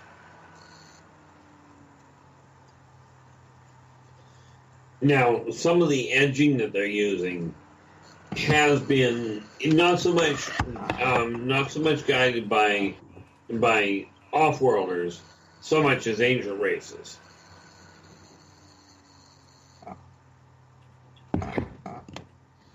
Funny thing is that mankind looks at their weapons, like mankind looks at human weapons and goes, we've got these really advanced weaponry. And that's why I like the movies when they go that mankind's just going to chase the off-worlders off. You know, the off-worlders have weaponry that mankind would love to get, and the off-worlders won't give it to them. One being a molecular disassociator, which literally breaks down the molecular bond in matter.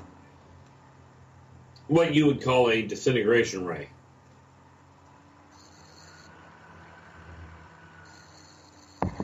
All right, well, let's move on here.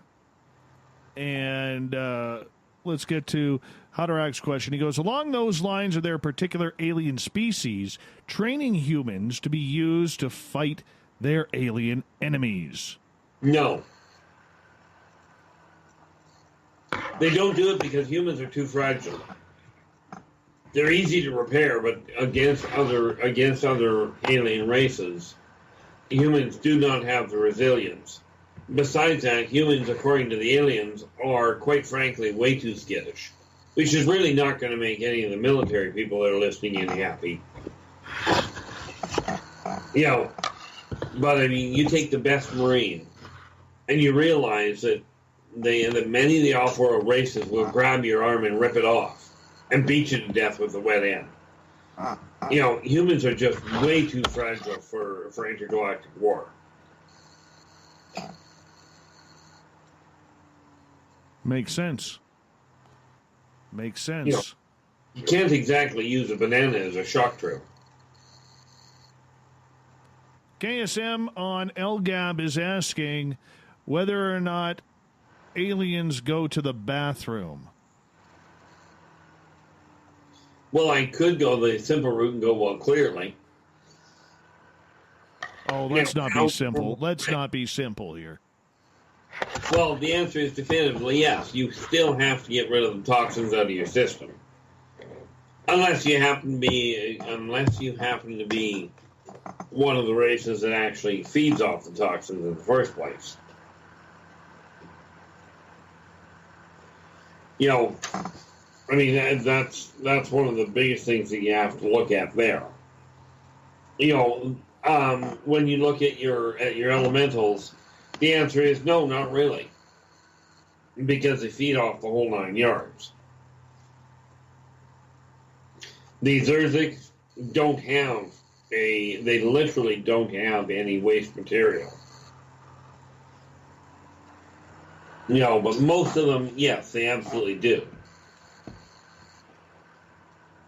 But I don't think we need to get into the mechanics behind that.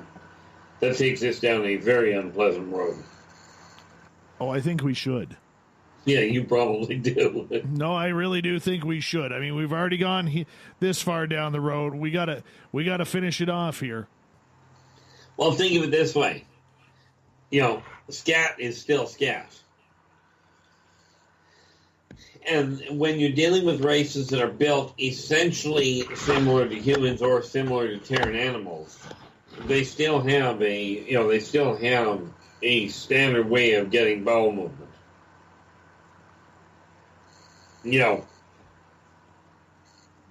When there are some that when you look at them, they do, like for instance, the Udina, which are your octopods. They eat more. They literally reabsorb most of their own toxins. Okay. When you take a look at many of the daemons, it's not so much they eat their own toxins, but there are the Naga, right? Literally live on the toxin. Right. So, I mean, you're looking at quite the array here. It's not just crack out those 3-ply Charmin and clean it up. No. Well, that's not necessarily correct. When you take a look at the Alphid race, both the Alphid and the Etwari, right? When you look at those races, they don't dig out the Charmin. They literally use what you would assume, what you and most of the listeners would call true magic to clear it out of the way.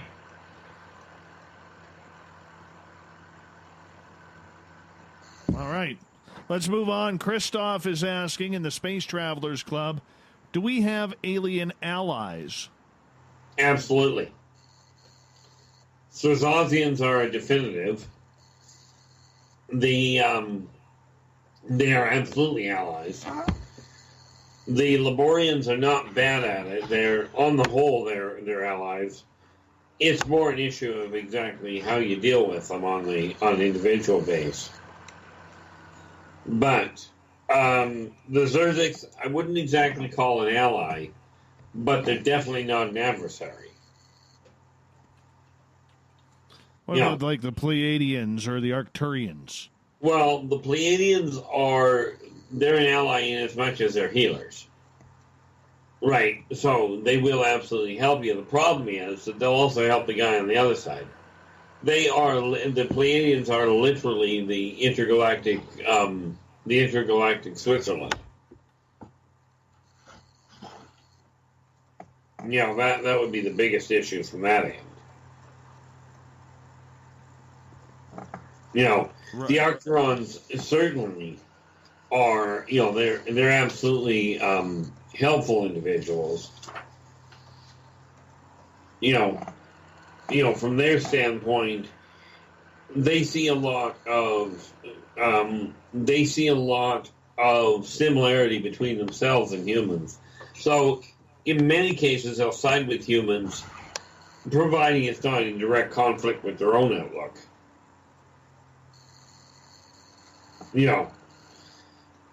The same as the Arborians, which are not an alien race, by the way, they evolved here. Right. The Arborians are only allies to people that are actually working in protection of nature in the first place. Like, they will not help people that are trying to destroy the planet. Right. We've got about 2.5, 3 minutes here before we got to go to break. at the top of the hour. Our Keith Andrews of the ET Connection continuing here. Let's get to another question. Will wants to know, do any aliens wear fanny packs? Come on, Will. You know I'm going to ask it. Which part? Why he would have something like that? Why?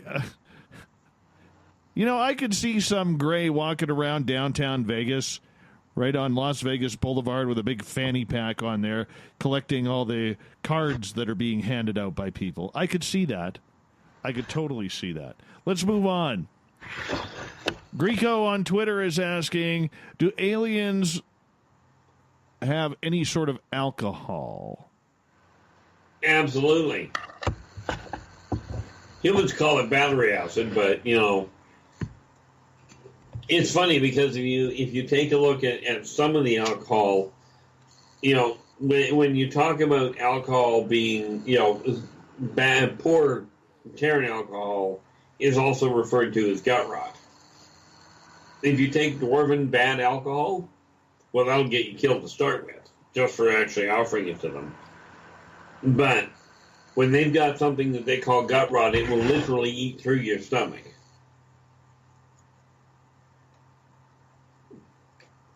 On the other hand, now Catalina is asking if they wear suspenders. Name the clothing, and the odds are, and the funny thing is, humans call them suspenders. Many of the, especially the military-based ones, call them bandoliers. But, like I said, when you start taking a look at, like, for instance, the Arcturons, the Mobians, if they happen to be here, absolutely they will.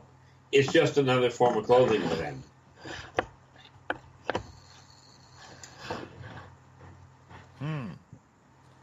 All right. I don't think we have time to grab one more question here. I think we're going to have to wait until we go to break here because our Keith Andrews is going to be with us for another 30 minutes on this show as we head into hour number 3. And, of course, we'll get to your questions if you're in one of our chat rooms or on Twitter at #SpacedOutRadio. Just do me the favor, put them in capital letters so I can read them easier. I would appreciate that. We're having a fun night tonight with our Keith Andrews and the ET Connection, which happens here the first Friday of every month. Yeah, Keith has been doing this with us now for about, 4.5 years? 4.5 years, and we love having him here. And we know you all enjoy him as well. Our Keith Andrews, the ET Connection, continues after this on Spaced Out Radio.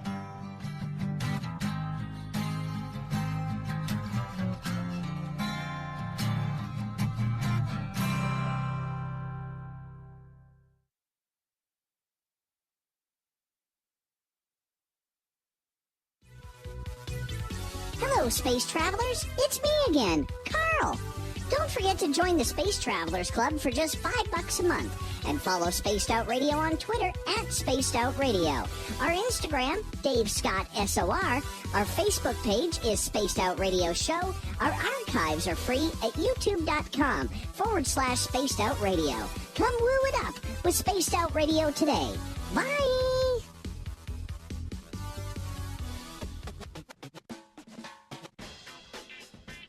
The SOR Vault is open for business, and do we have some cool swag for you to pick up? All you have to do is head over to our website and click on the SOR Vault.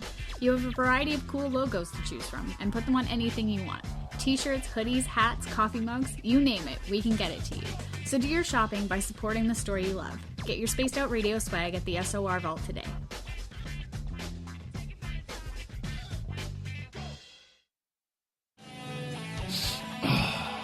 I'm feeling a little spicy tonight. What to do? Why not get Bumblefuck? 4 million Scoville units of pure hard rock. Bumblefoot hot sauces come in 3 flavors. The burning Bumble. Tone it down a bit with Bumblicious and throw the sauce on everything. Spice it up. Bumble me, baby. Bumblefoot hot sauce. Get it today at kajans.com. Move over, brother, and let me own Saturday night. This is Rich Giordano, and I'm inviting you to tune on in to Spaced Out Saturdays starting at 9 p.m. Pacific, 12 a.m. Eastern, where I'm going to bust open the lids on everything paranormal. Why? Because we want answers, and I'm the guy who's going to deliver those answers to you. Join the chat rooms, and we'll see you this Saturday. Just be there. No, really. Hey, space travelers, this is John Resig, founder of the Chide and Chive Charities. If you know anything about our website, you know we like to do things a little differently. We're not some faceless organization collecting money for a nebulous cause. Our donor dollars go directly toward life-improving items. Then we give those items directly to an underdog who needs it most. To become a donor with Spaced Out Radio's official charity, Chive Charities, just go to chivecharities.org/donate. Hello everyone, this is Ryan Stacy from the Experiencer Support Association, otherwise known as TESSA. We're glad to team up with Spaced Out Radio to help investigate your experiences on the SOR Sightlines Report. Together, we'll investigate the strange sightings and occurrences you've had. We're looking for answers just like you. So fill out a Sightlines report on the Spaced Out Radio website and let's figure out what's going on together. For the price of 1 cup of coffee a month, you can become an SOR Space Traveler. The Space Travelers Club is a place where you can interact with other listeners, either live during the show or on our great forum. We want your stories, pictures, comments, and ideas. You'll get live video streams, exclusive content, and be a part of our newsletter. Stay in touch with everything SOR. The Space Travelers Club is just $5 a month at spacedoutradio.com. We're adding to the entertainment online for Spaced Out Radio. I'm Amber Beckrud, and I want to invite you to subscribe to our YouTube channel and check out Cryptid Tales, where I will take you on a journey into some of the strangest legends and lore from around the world, relaying the stories to you of the strange creatures and experiences that people have had throughout time. You can find Cryptid Tales at youtube.com/Spaced Out Radio, and while you're there, don't forget to check out our free archives and leave a comment. See you there. A little bit of science, a little bit of skepticism. Add a dash of snark and you have the makings of Spaced Out Sundays with me, Everett Thiemann. Together we will look into the reality of the paranormal with an open eye and rational thought. Oh, did I mention there'll be plenty of woo as well? Your time spent with Spaced Out Sundays will make the night even better. The chat rooms are open, 9:06 p.m. Pacific, 12:06 a.m. Eastern, right here at spacedoutradio.com. Visit purpleplates.com today. For over 40 years, the Purple Energy Plates have been delivering amazing results for their many customers. Inspired by the great genius Nikola Tesla, the harmony, healing, and energetic effects of the plates have proven over and over to be beneficial and often miraculous to thousands of customers. Check their site for daily specials and choose from their many energy products. You won't be sorry. Visit them today at purpleplates.com. Hello, this is your guitar man, Ron Bumblefoot Thorne, and I have to tell you, I love the response I get for Little Brother is Watching from Spaced Out Radio fans. It's amazing how music can inspire and make people think deeper about what's going on in the supernatural world. You can head over to my website, bumblefoot.com, to check out my music, my guitar workshops, my touring, even check out some of the hot sauces that I'm working on. And make sure you keep on listening, because with Spaced Out Radio, you know Little Brother is watching.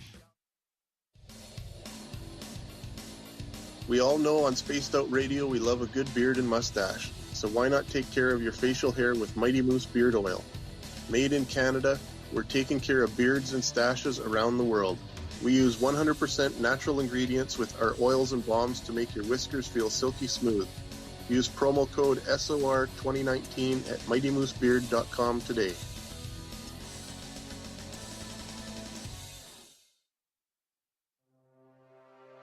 We are scouring the world for the most intriguing stories of your day. Take the time to read up on the SOR Newswire, where our team, led by Captain Shirk, will deliver to you some of the best paranormal and supernatural news, along with some stories that will blow your mind from the weird to the wacky. It's the news outside the news that piques interest, and that's what we're looking to deliver to you. The SOR Newswire, only at spacedoutradio.com. The party is always on at the Moose Vancouver. The Moose Vancouver is where you want to be when visiting Canada's West Coast. Open until 2 a.m. nightly, the Moose cranks up the rock while serving some of the best rated food in the city. The menu starts at $6.95. Why party anywhere else in Vancouver when the Moose is right there? Get your horns up and rock with the Moose, the official party bar of Spaced Out Radio. Looking for creative ways to get your company out in the public? How about advertising on Spaced Out Radio? Our sales department is waiting to hear from you, and we can work around any budget. From commercial spots to banners to special promotions, there are many opportunities to get your name and product out to our SOR listeners. For a price guide and more information, please contact us at sales@spacedoutradio.com. Would you like to connect with us? Head to spacedoutradio.com for all your latest show info. Now, back to Dave Scott and SOR. We're underway in the third and final hour of Spaced Out Radio tonight. I am your host, Dave Scott. Thank you so much for joining us. We want to welcome back everyone listening in on our terrestrial stations. KDNF AM 1560 in Dangerfield, Texas. KDUN AM 1030 in Reedsport, Oregon. WQEE 99.1 FM in Noonan, Georgia.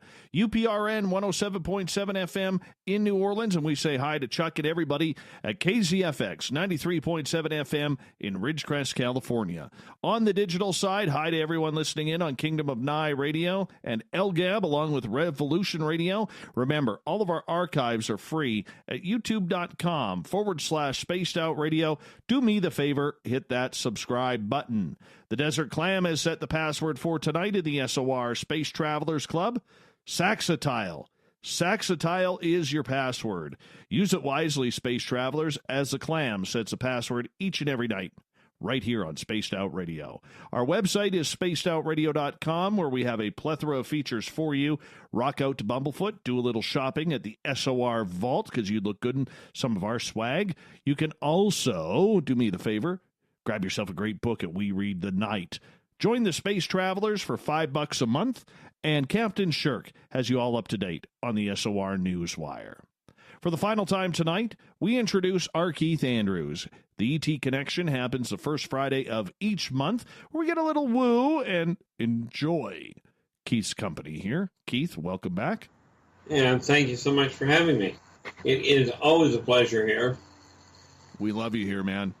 All right, let's go to the Space Travelers Club. Haderach is asking, Keith, have you ever stolen any alien technology? Is it in your possession, and would you describe it to us? Well, we'll have to go with the first one. No. First of all, I don't agree with stealing anything. Never mind alien technology. Second of all, unlike Terran technology, you steal something from a human, you get arrested. You steal something from an off-world, they'll just outright kill you. All right. Well, let me ask you this. Have you ever been given any ET technology or anything that you're in possession of? That is definitively ET? No. I've got stuff that is very weird and works like a dang, but it falls under a kind of a questionable barrier as far as that goes. On the other hand, do I know how to build some of the stuff they work with? The answer is yes. Okay. All right. For instance, they use, this is one of the neat things with them, is they use crystalline computers. They don't use what would amount to a crystalline computer. They do not use keyboards and what have you, per se.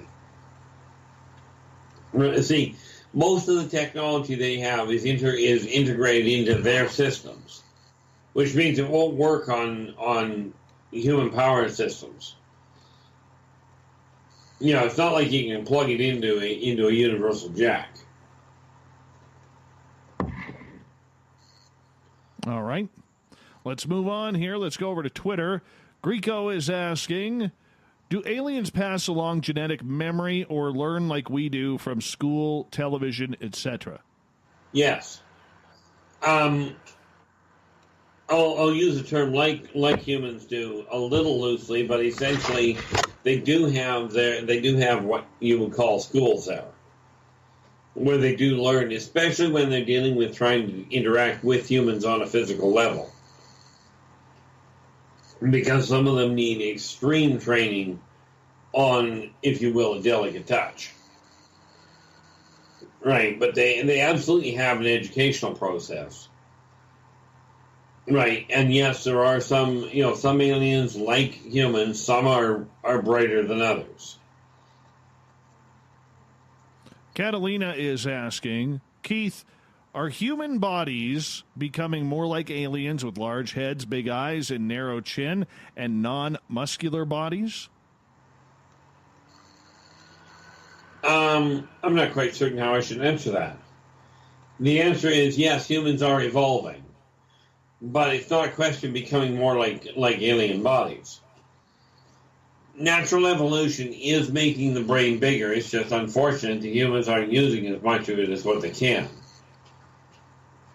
As far as the human body becoming leaner and what have you, what's happening is society is making humans more sedentary, and therefore it's losing a lot of its mass. Or more to the point, a lot of its musculature. That's not an alien evolution thing. That is just simply societal evolution. Or devolution is more to the point. All right, let's move on here.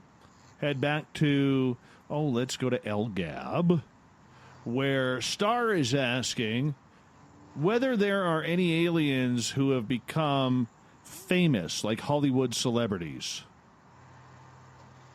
Number one, not that I'm personally aware of.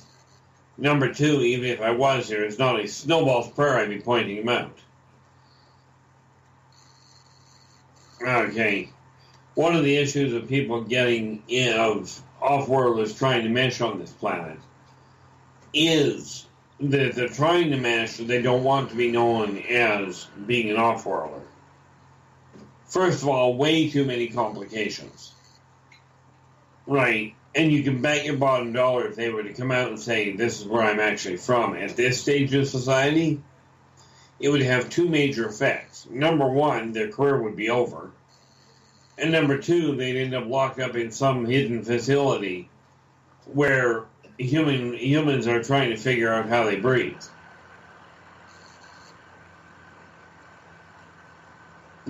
So, is it technically possible? The answer is yes. But do I know of any specifically? No. But then again, in all fairness, I don't know of any human. I know of very few human celebrities. I don't watch the TV. I don't watch the news. So, and I don't pay attention to newspapers. So I'd run into some pretty big problems on that end. All right, let's move on here. Haderach is asking, do female aliens go through the same type of cycles physically as women? Let's say a premenstrual syndrome cycle. In some cases, it's similar. Again, it really depends on the race. But I will tell you this, there are some races where if the female goes into that temperamental cycle, it doesn't end up in an argument. It ends up in a fatality. That's terrible. I agree with you wholeheartedly. And it's also bad for the relationship. No kidding. Do most aliens reproduce much like humans? Well, at least much like Terrans. Most reptilians actually reproduce by laying eggs. Many of the more what humans are calling humanoid races do reproduce in a heterosexual fashion. There are some that are literally, they're asexual and they just reproduce on their own. Or there are some races that reproduce via mitosis, as in physically separating into a second entity. Like Arborians, for instance, they do what's called budding. What is budding? Well, they literally grow kids on their limbs. Bear in mind, an arborean is very much like a walking tree, or other plant life. Okay. I guess that makes sense. But yeah, go ahead. Go ahead. Finish. Your Orions, your Arcturons, the Mobians, they and the Nordics all reproduce in much the same way that humans do. Do they use sex as just a way to reproduce, or do they use it for stimulation, pleasure, and entertainment and excitement, much like humans and dolphins do? Depends on the race. The Orions are definitively one of the races that absolutely use it for entertainment purposes, etc. Oddly enough, with the Orions, they actually use it for exercise. You end up with a number of daemons that have the same idea. And when you take a look at the Nordics, well, the Nordics do enjoy, they do like, they like their luxuries. Well, who wouldn't? Well, the Korlocks aren't really fond of luxuries. Of course, the Korlocks. Hold on, who are the Korlocks? The amoebics. Okay. Just can't drop a new name on us like that and just expect to get away with it. Sure I can. I may be disappointed, but I can do it. Oh, true. All right, so with the fact that there are species out there that do have sex for gratification, are they, and this may be a little bit sensitive on this, but we are noticing here on this planet that there are numerous types of sexual preferences. Do they have that as well? Oh, absolutely. I mean, you got to understand the biggest difference between races, aside from skeletal configuration or physical configuration, is the type of toys they have. But what drives them is still the same thing.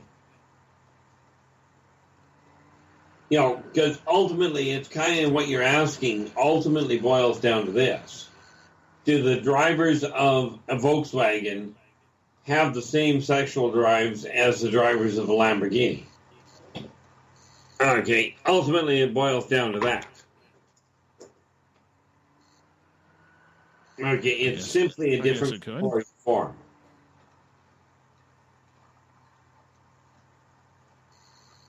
You follow? Okay, so are they promiscuous, or are they very monogamous in their relationships? Well, again, we are dealing with a wide array of answers to that. If you take a look at the Korlocks, it would be more akin to what you would call an orgy. The same as the Naga. The Naga go into what are called nesting balls. Bear in mind, the Naga are basically snakes. Okay, very similar to the Quaddle. The difference being Quaddle have wings, the Naga don't. Okay. But, I mean, in their case, they are definitively not monogamous. The Orions are a little closer to, if you will, what's the word I'm looking for? I was going to call them deviants, but they're not. They're hyperactive is what it boils down to in that department. There's the word I was looking for, nymphomaniac. Nymphomaniac. Believe it or not, that word has never, ever been used on this show. So thank you for that. You're welcome. I appreciate that. Always appreciate a new word around here. Maybe the clam will use it as a clam word one night. Funny thing is that the term nymphomaniac, which comes from the root word is nymph. Funny thing is that the nymphs themselves are not that way inclined.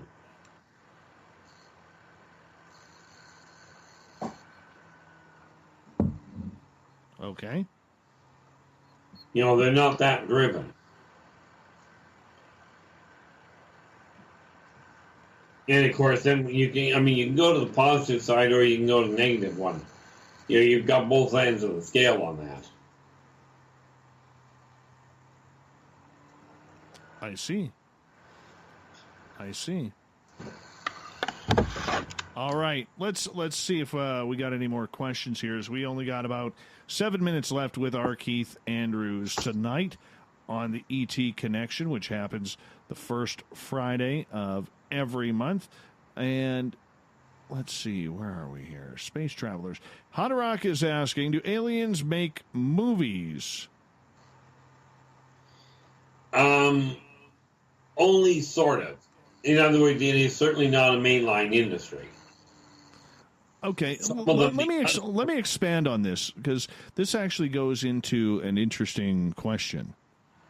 What have extraterrestrials taken from us that they are now using on their planets, albeit maybe medical, maybe sports, maybe forests and trees, or separate animals, or what have you?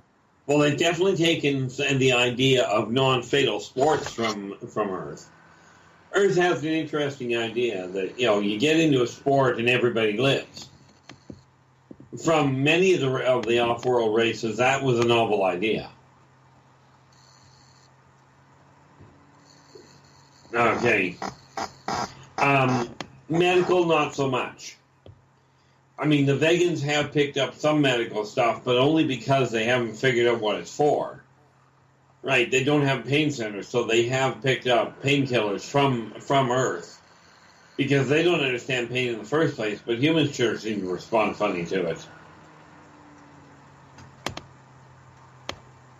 You know, the idea of movies for entertainment purposes, there is that fringe group of aliens that have looked into it.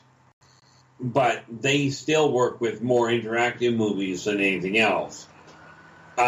Basically, you're looking at a hologram, an interactive holograph. Okay, where when they talk about you playing the part, you literally can go in and live through an actual movie. Picture, if you will, running a Star Wars program, and you play the part of Han Solo. Right. You know, but you got to remember that a lot of the one thing you got to remember with them is they don't tend to focus on the military type of movies, because to their way of thinking, why go to a movie to relive real life?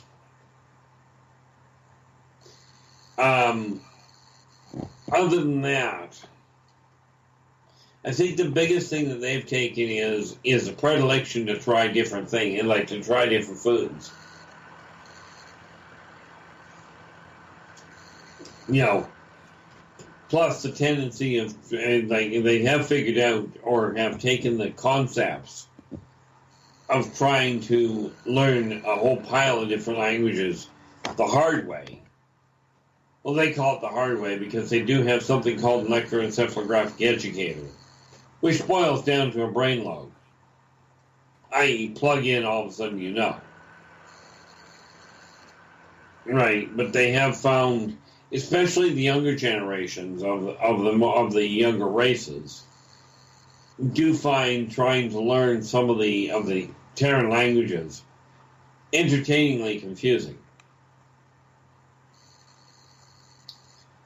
You know, I have talked to a few that have actually gone in on into Terran classes to try and learn a new language human way, in the human fashion. Which the one common denominator there is they do find it rather clunky.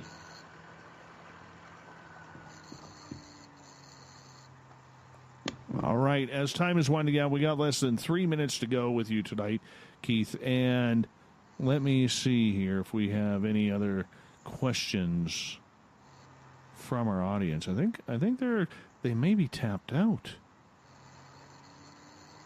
I think they may be tapped out. My goodness. I can't believe we got to them all. Yeah, to say the least, that is kind of amazing given the number that come in. No kidding. No kidding. I'm almost worn out. Well, at least maybe you'll get some sleep tonight. What do you think? Oh, who knows? Who knows? Do I ever sleep? I don't know. I give up trying to figure that out. I usually go from awake to dead and conscious or dead. Take your pick. Well, I might try this sleep thing tonight. I actually might. Well, it might be an idea. Oh, for sure. For sure.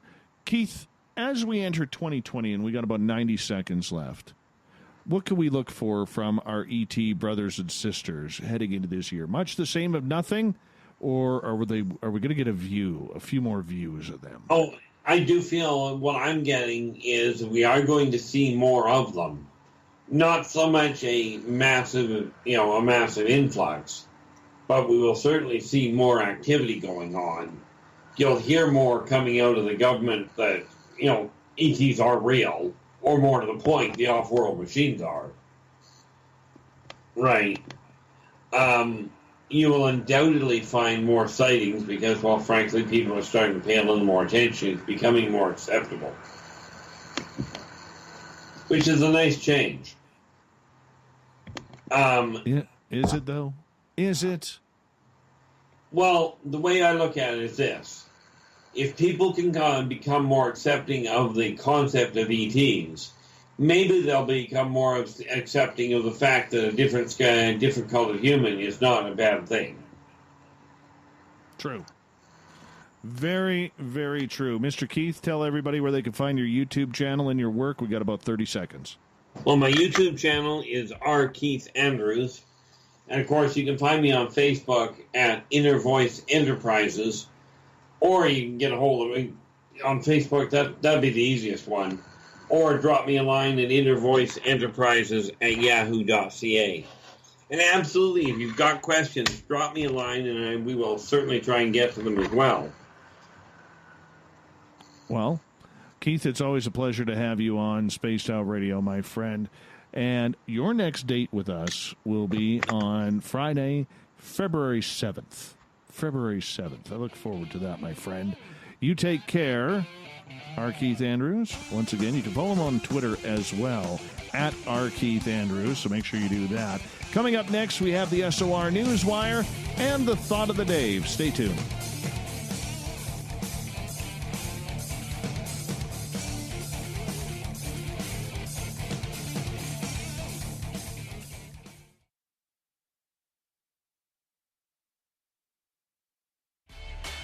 Cold drinks, great food, and the best music in Vancouver. The Moose Vancouver is the place to be, open until 2 a.m. nightly. Everything on the menu starts at just $6.95. Who serves food that cheap anymore? At the Moose, you'll never know who you'll run into. Rock stars, actors, athletes. It's the place everyone wants to be. So join us at the Moose Vancouver, the official party bar of Spaced Out Radio. Hey, Spaced Out Radio fans! It's John Resig, founder of the Chive and Chive Charities. Our goal is to make the life of veterans, first responders, and those with rare medical conditions 10% happier. We do this by donating one grant item, ranging from bands to therapy programs to prosthetic limbs, to those who need it most. To contribute to Spaced Out Radio's official charity, head over to chivecharities.org and become a donor today. At spacedoutradio.com, we are keeping you up to date on all the news with the SOR Newswire. Captain Shirk leads the team that is bringing you the news of the day and exclusive stories on everything paranormal and supernatural. It's free to read, it's updated daily, and it's right there for you. The SOR Newswire is a one-stop shop for the news of the day. Check it out at spacedoutradio.com today.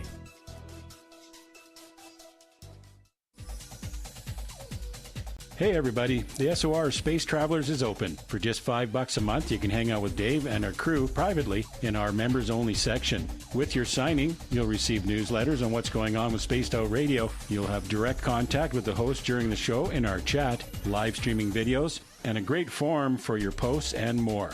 Become a space traveler now at spacedoutradio.com.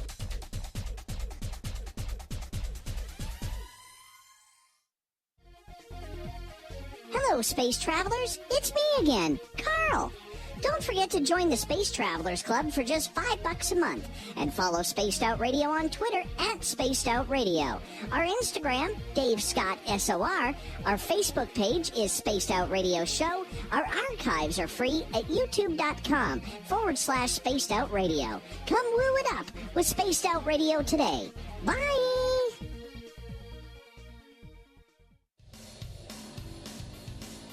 We all know on Spaced Out Radio we love a good beard and mustache, so why not take care of your facial hair with Mighty Moose Beard Oil?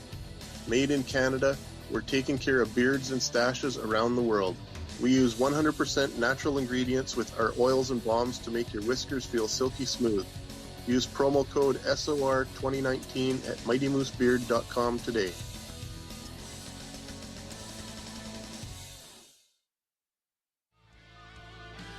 A little bit of science, a little bit of skepticism. Add a dash of snark and you have the makings of Spaced Out Sundays with me, Everett Thieme. Together we will look into the reality of the paranormal with an open eye and rational thought. Oh, did I mention there'll be plenty of woo as well? Your time spent with Spaced Out Sundays will make the night even better. The chat rooms are open, 9:06 p.m. Pacific, 12:06 a.m. Eastern, right here at spacedoutradio.com.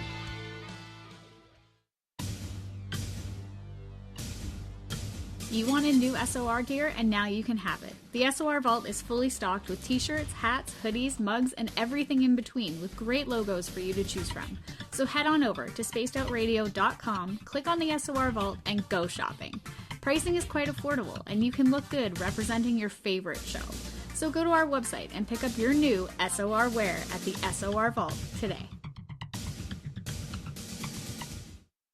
Move over, brother, and let me own Saturday night.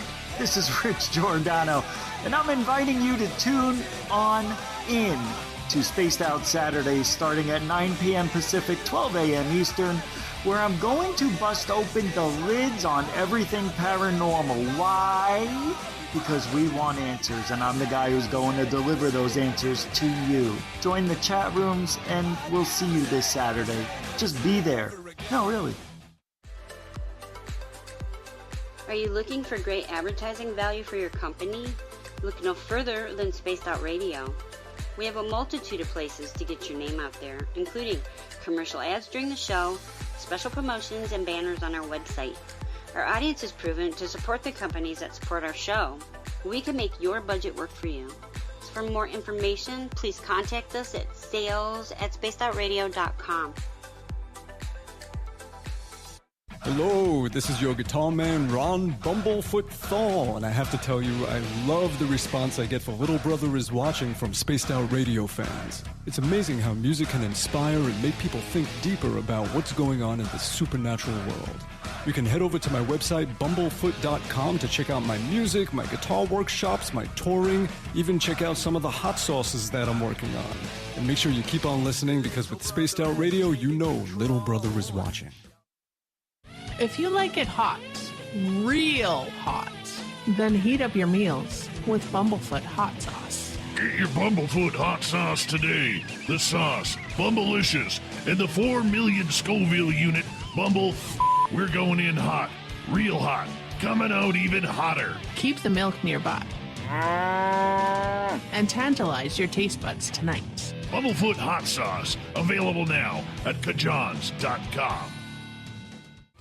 We're adding to the entertainment online for Spaced Out Radio. I'm Amber Beckrud, and I want to invite you to subscribe to our YouTube channel and check out Cryptid Tales, where I will take you on a journey into some of the strangest legends and lore from around the world, relaying the stories to you of the strange creatures and experiences that people have had throughout time. You can find Cryptid Tales at youtube.com/Spaced Out Radio, and while you're there, don't forget to check out our free archives and leave a comment. See you there.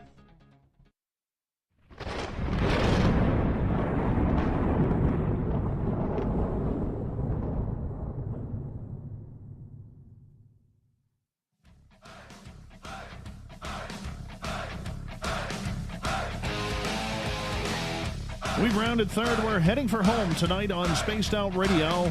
I am your host, Dave Scott, sitting in the captain's chair of SOR headquarters. Great to have each and every one of you with us. Reminder, if you've missed most of this show or others, check out our free archives at youtube.com/Spaced Out Radio. Do me the favor, hit that subscribe button. Our website is spacedoutradio.com, where we got a plethora of features for you. Rock out to Bumblefoot, do a little shopping at the SOR Vault, grab a great book from our book section, We Read the Night. Join the Space Travelers Club, it's only $5 a month. And don't forget, Captain Shirk has all of your news updated daily.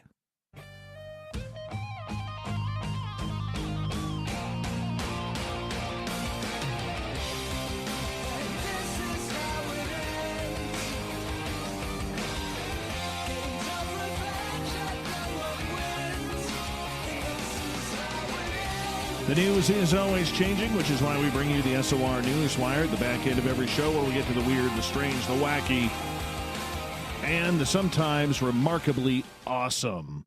Nearly 2 weeks ago, after he was reported missing, a Texas man has been found alive and rescued from the Grand Canyon.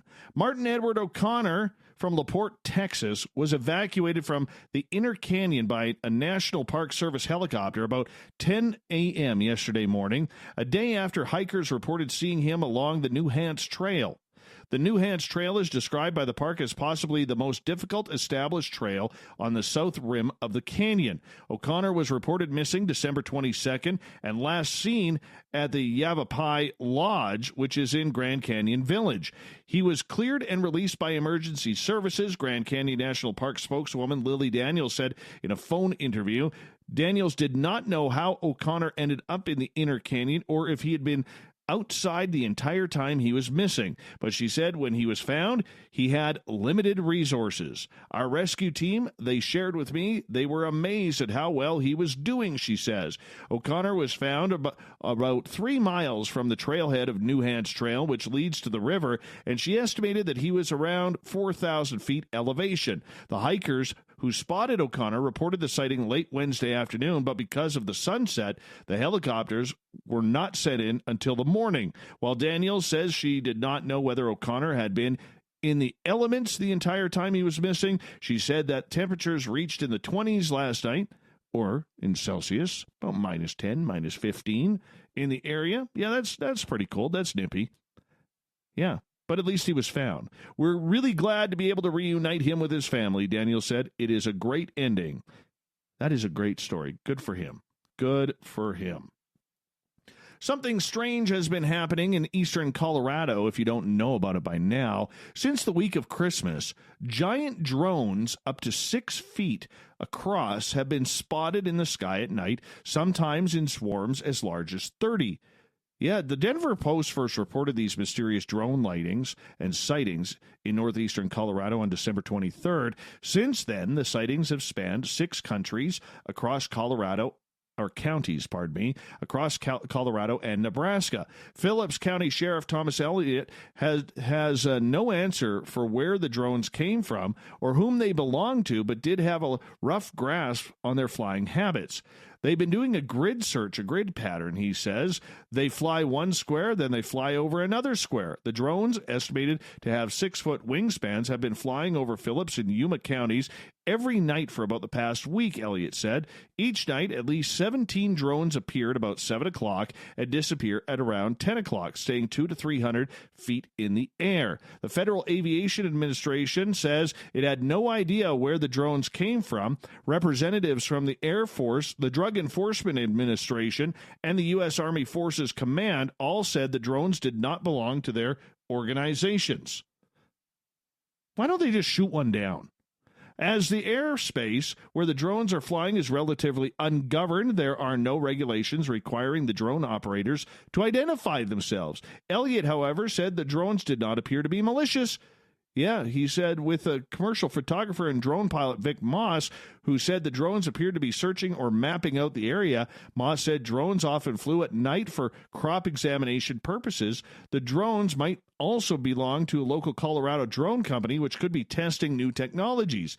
In the meantime, Moss urges residents not to shoot them down as they are highly flammable. It becomes a self-generating fire that burns until it burns itself out. He says if you shoot down a drone over your house and it lands on your house, you might not have a house in about 45 minutes. All right. Hey, if you got clear skies this weekend, the quadrantid meteor shower is kicking off. This batch of shooting stars is brief but often spectacular, with up to 200 meteors per hour visible at its peak late Friday night, early Saturday morning. Most meteor showers have a broad peak period lasting a couple of days, but in the case of the quadrantids, that window is only about 6 hours, so you better get outside as soon as you're done listening to this show. The quadrantids come in hot and heavy, racing through the atmosphere at 25.5 miles per second, according to NASA. This can help create a number of bright fireball meteors that explode across the night sky in blasts of light and color lasting longer than your more basic shooting star trail. Another factor firing up the quadrantids is that they are made up of bigger pieces of material that could be traced back to an asteroid or possible zombie comet named 2003 EH1. Or maybe it's Canadian, A1. Don't know. While the celestial shower can be seen, at least in part, from just about anywhere in the world, save for Antarctica, it is best seen in the northern hemisphere. This year, the quadrantids are predicted to peak just after midnight Pacific time. Oh, so you got about 17 minutes. And they go really well until about 4 or 5 in the morning. Very nice. Simply dress appropriate for the weather. In other words, if you're in my territory, bundle up like anything and get as far away as you can from the light pollution. Okay, got that done. Find a spot with a wide open view or hopefully clear skies. Lie on your back and allow your eyes to adjust to the dark for about 20 minutes. Then just relax and watch. You don't need to watch a specific location in the sky. They are everywhere. That's kind of cool. So go outside after the show, bundle up, grab some coffee or tea or something hot to drink, hot toddy maybe, and enjoy yourself. A palm reader was charged with theft for allegedly telling a woman her daughter was possessed and then taking $70,000 for her to perform an exorcism. Tracy Milanovich, she's not bad looking either, too bad, operated Tracy's Psychic Palm Reader in Somerset, Massachusetts, and has been charged with 6 counts of obtaining property of over $250 by trick, larceny over $1,200, and witness intimidation. Police launched an investigation into Milanovich on December 16th after a woman came forward and said she tricked her into handing over large sums of money. An investigation revealed that Milanovich convinced the victim that her daughter was possessed by a demon. She told her that cash and household items were needed in order to banish the spirit from her daughters. Police said she was found to have stolen approximately $71,000 from the victim. The victim had also bought multiple household items for her, like towels and bedding. As a result of the investigation conducted by the police, an arrest warrant was obtained and Milanovich was arrested on December 27th. A Facebook page, Tracy's Psychic Palm Reader, claims to offer services from psychic readings, palm readings, tarot card readings, spiritual healer, and advise on all matter of life. Milanovich, who had an office in Fall River for 10 years, opened the Somerset location in 2018. She told the outlet that her psychic services were a gift that had been in her family for 5 to 6 generations. In that 2018 interview she did with the local paper, she claimed she developed psychic abilities without any guidance, but she indicated that her mother and grandmother helped nurture her gift of theft and learn ways of controlling it. Her theft. All right, bad psychic. Bad. The U.S. Space Force is just days old, and already it has its own reference to the science fiction pop culture. A former U.S. Air Force unit transitioning to the Space Force was redesignated the Space Operations Center, otherwise known as SPOC. The acronym is almost certainly named after the half-human, half-Vulcan first officer of the USS Enterprise. The U.S. Air Force's 14th Air Force, located at Vandenberg Air Force Base, was the only Air Force, similar to the U.S. Army Corps, responsible for space operations. According to the Air Force, the 14th Air Force was responsible for the organization, training, equipping, command, and control and employment of Air Force Space Forces to support operational plans and missions for the United States.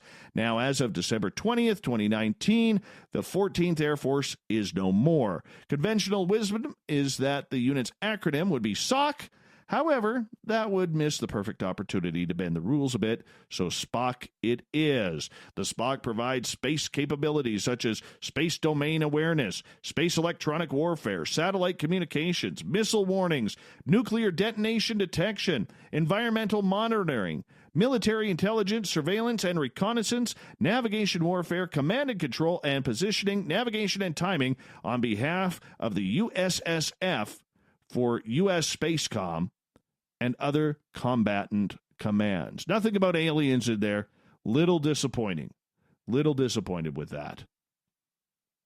Cute little puffin birds aren't as bird-brained as we previously believed. A team of animal experts observed two Atlantic puffins, more than 1,500 kilometers apart, spontaneously scratching themselves with sticks. The first time wild seabirds have been spotted using tools, according to new findings in the journal Proceedings of the National Academy of Sciences. It's exciting for a few reasons, author Annette Fayette said. It could mean wild birds are capable of using tools and have a reason to use them. Have they ever seen nests? Have these scientists never seen nests? Some of those nests are pretty incredible. They really are. And how quickly they make them, too. Anyways, animals who use tools typically have higher cognitive abilities. What's more, apparently this person's never talked to a parrot. What's more, the birds exhibited the same behavior on different islands. Oh my gosh, look at that. Look at that. So while it may be rare for the swollen-chested birds to scratch themselves with branches, the behavior isn't restricted to a single population.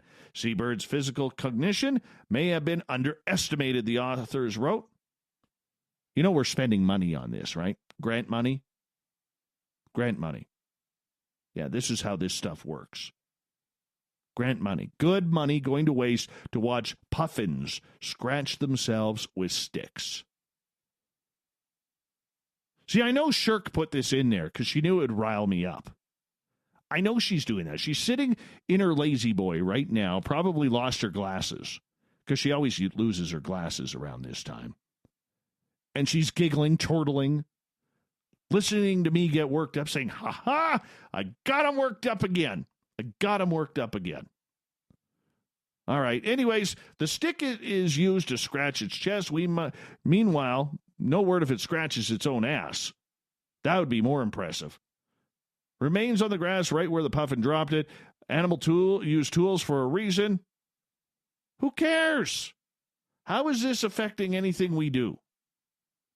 Once again, good money going to waste while people take boats and spend money on all of this stuff to research them scratching themselves. You want to impress me? Okay, I want to see this bird get in front of a camera and start rolling it. All right? Start filming itself. Take a selfie on a cell phone. That's what I want to see. Ridiculous. Who cares? Now I'm fired up. A Utah man who bought a McDonald's hamburger for presentations on enzymes says the burger is now more than 20 years old and it still looks unchanged. David Whipple said he originally bought the hamburger on July 7th, 1999 at the McDonald's in Logan, Utah to use it in presentations on enzymes and deterioration.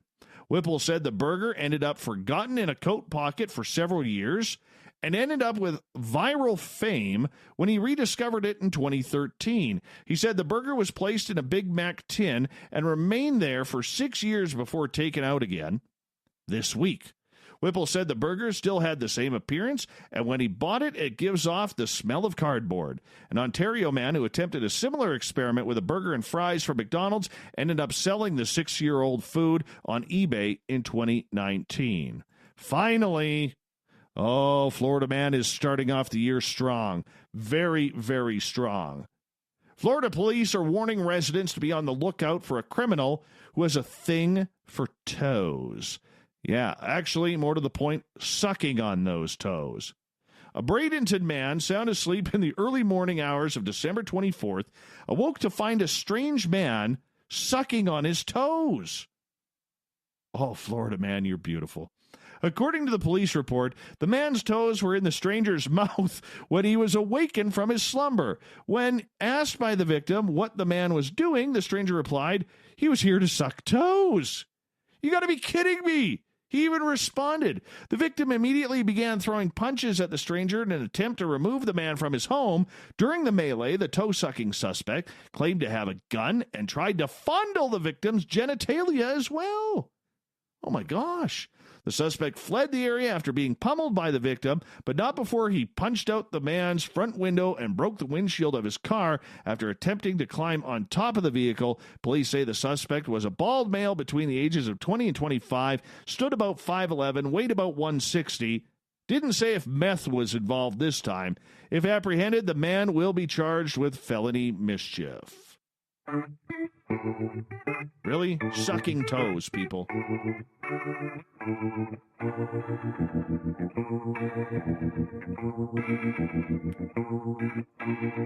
It's a good clown, Marty. Good clown.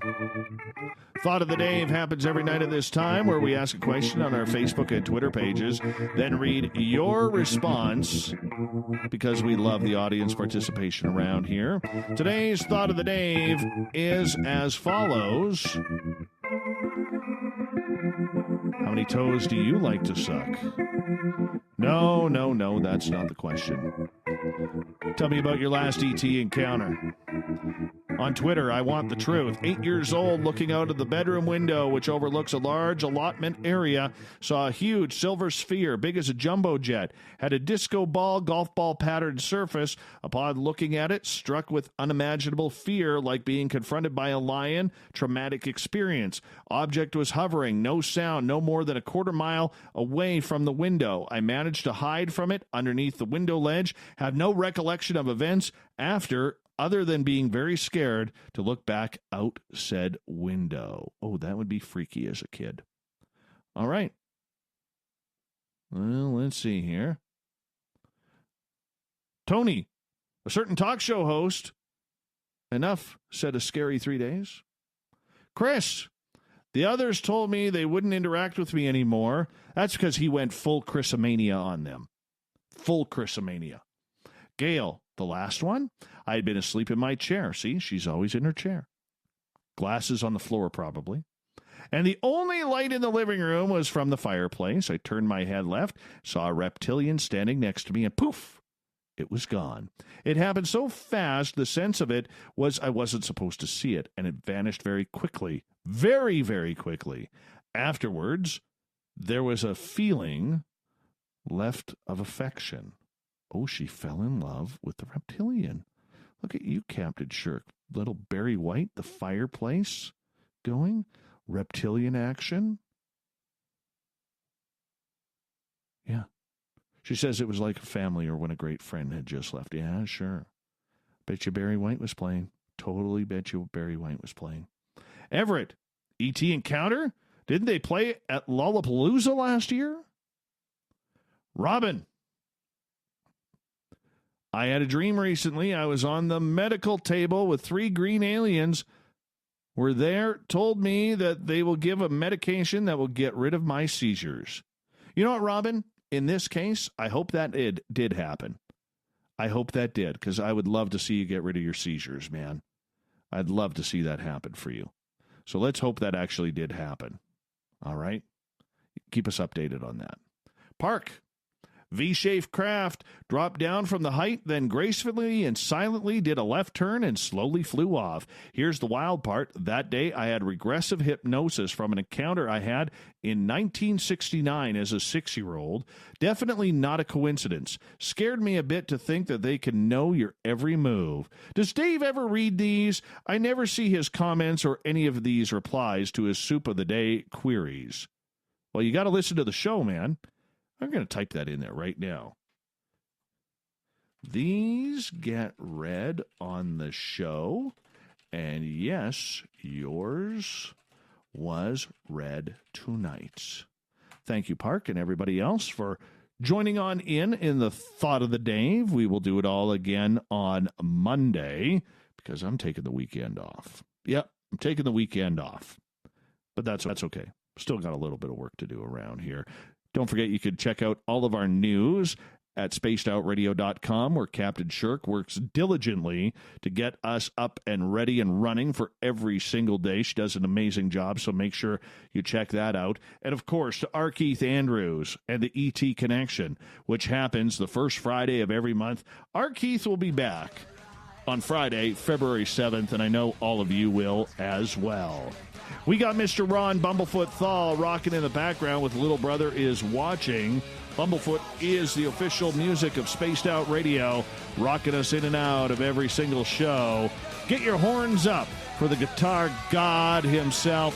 Special thanks this week to everybody listening in at home, at work, in your cars, in our chat rooms on Spreaker, LGAB, Revolution Radio, Facebook, the SOR Space Travelers Club on our website. Remember, that's just $5 a month. And to all the snarkers and snarkats on Twitter at hashtag Spaced Out Radio. Thank you for a great week. Remember, this show is copyright by Spaced Out Radio and SOR Media Ventures Limited. Thank you so much for sharing your evening with us, kicking off your weekend, spending it all together, because together, my friends, say it with me. We're watching. I want to hear you. We own the night. Mr. Bumblefoot, we need a favor. We need you to take us home.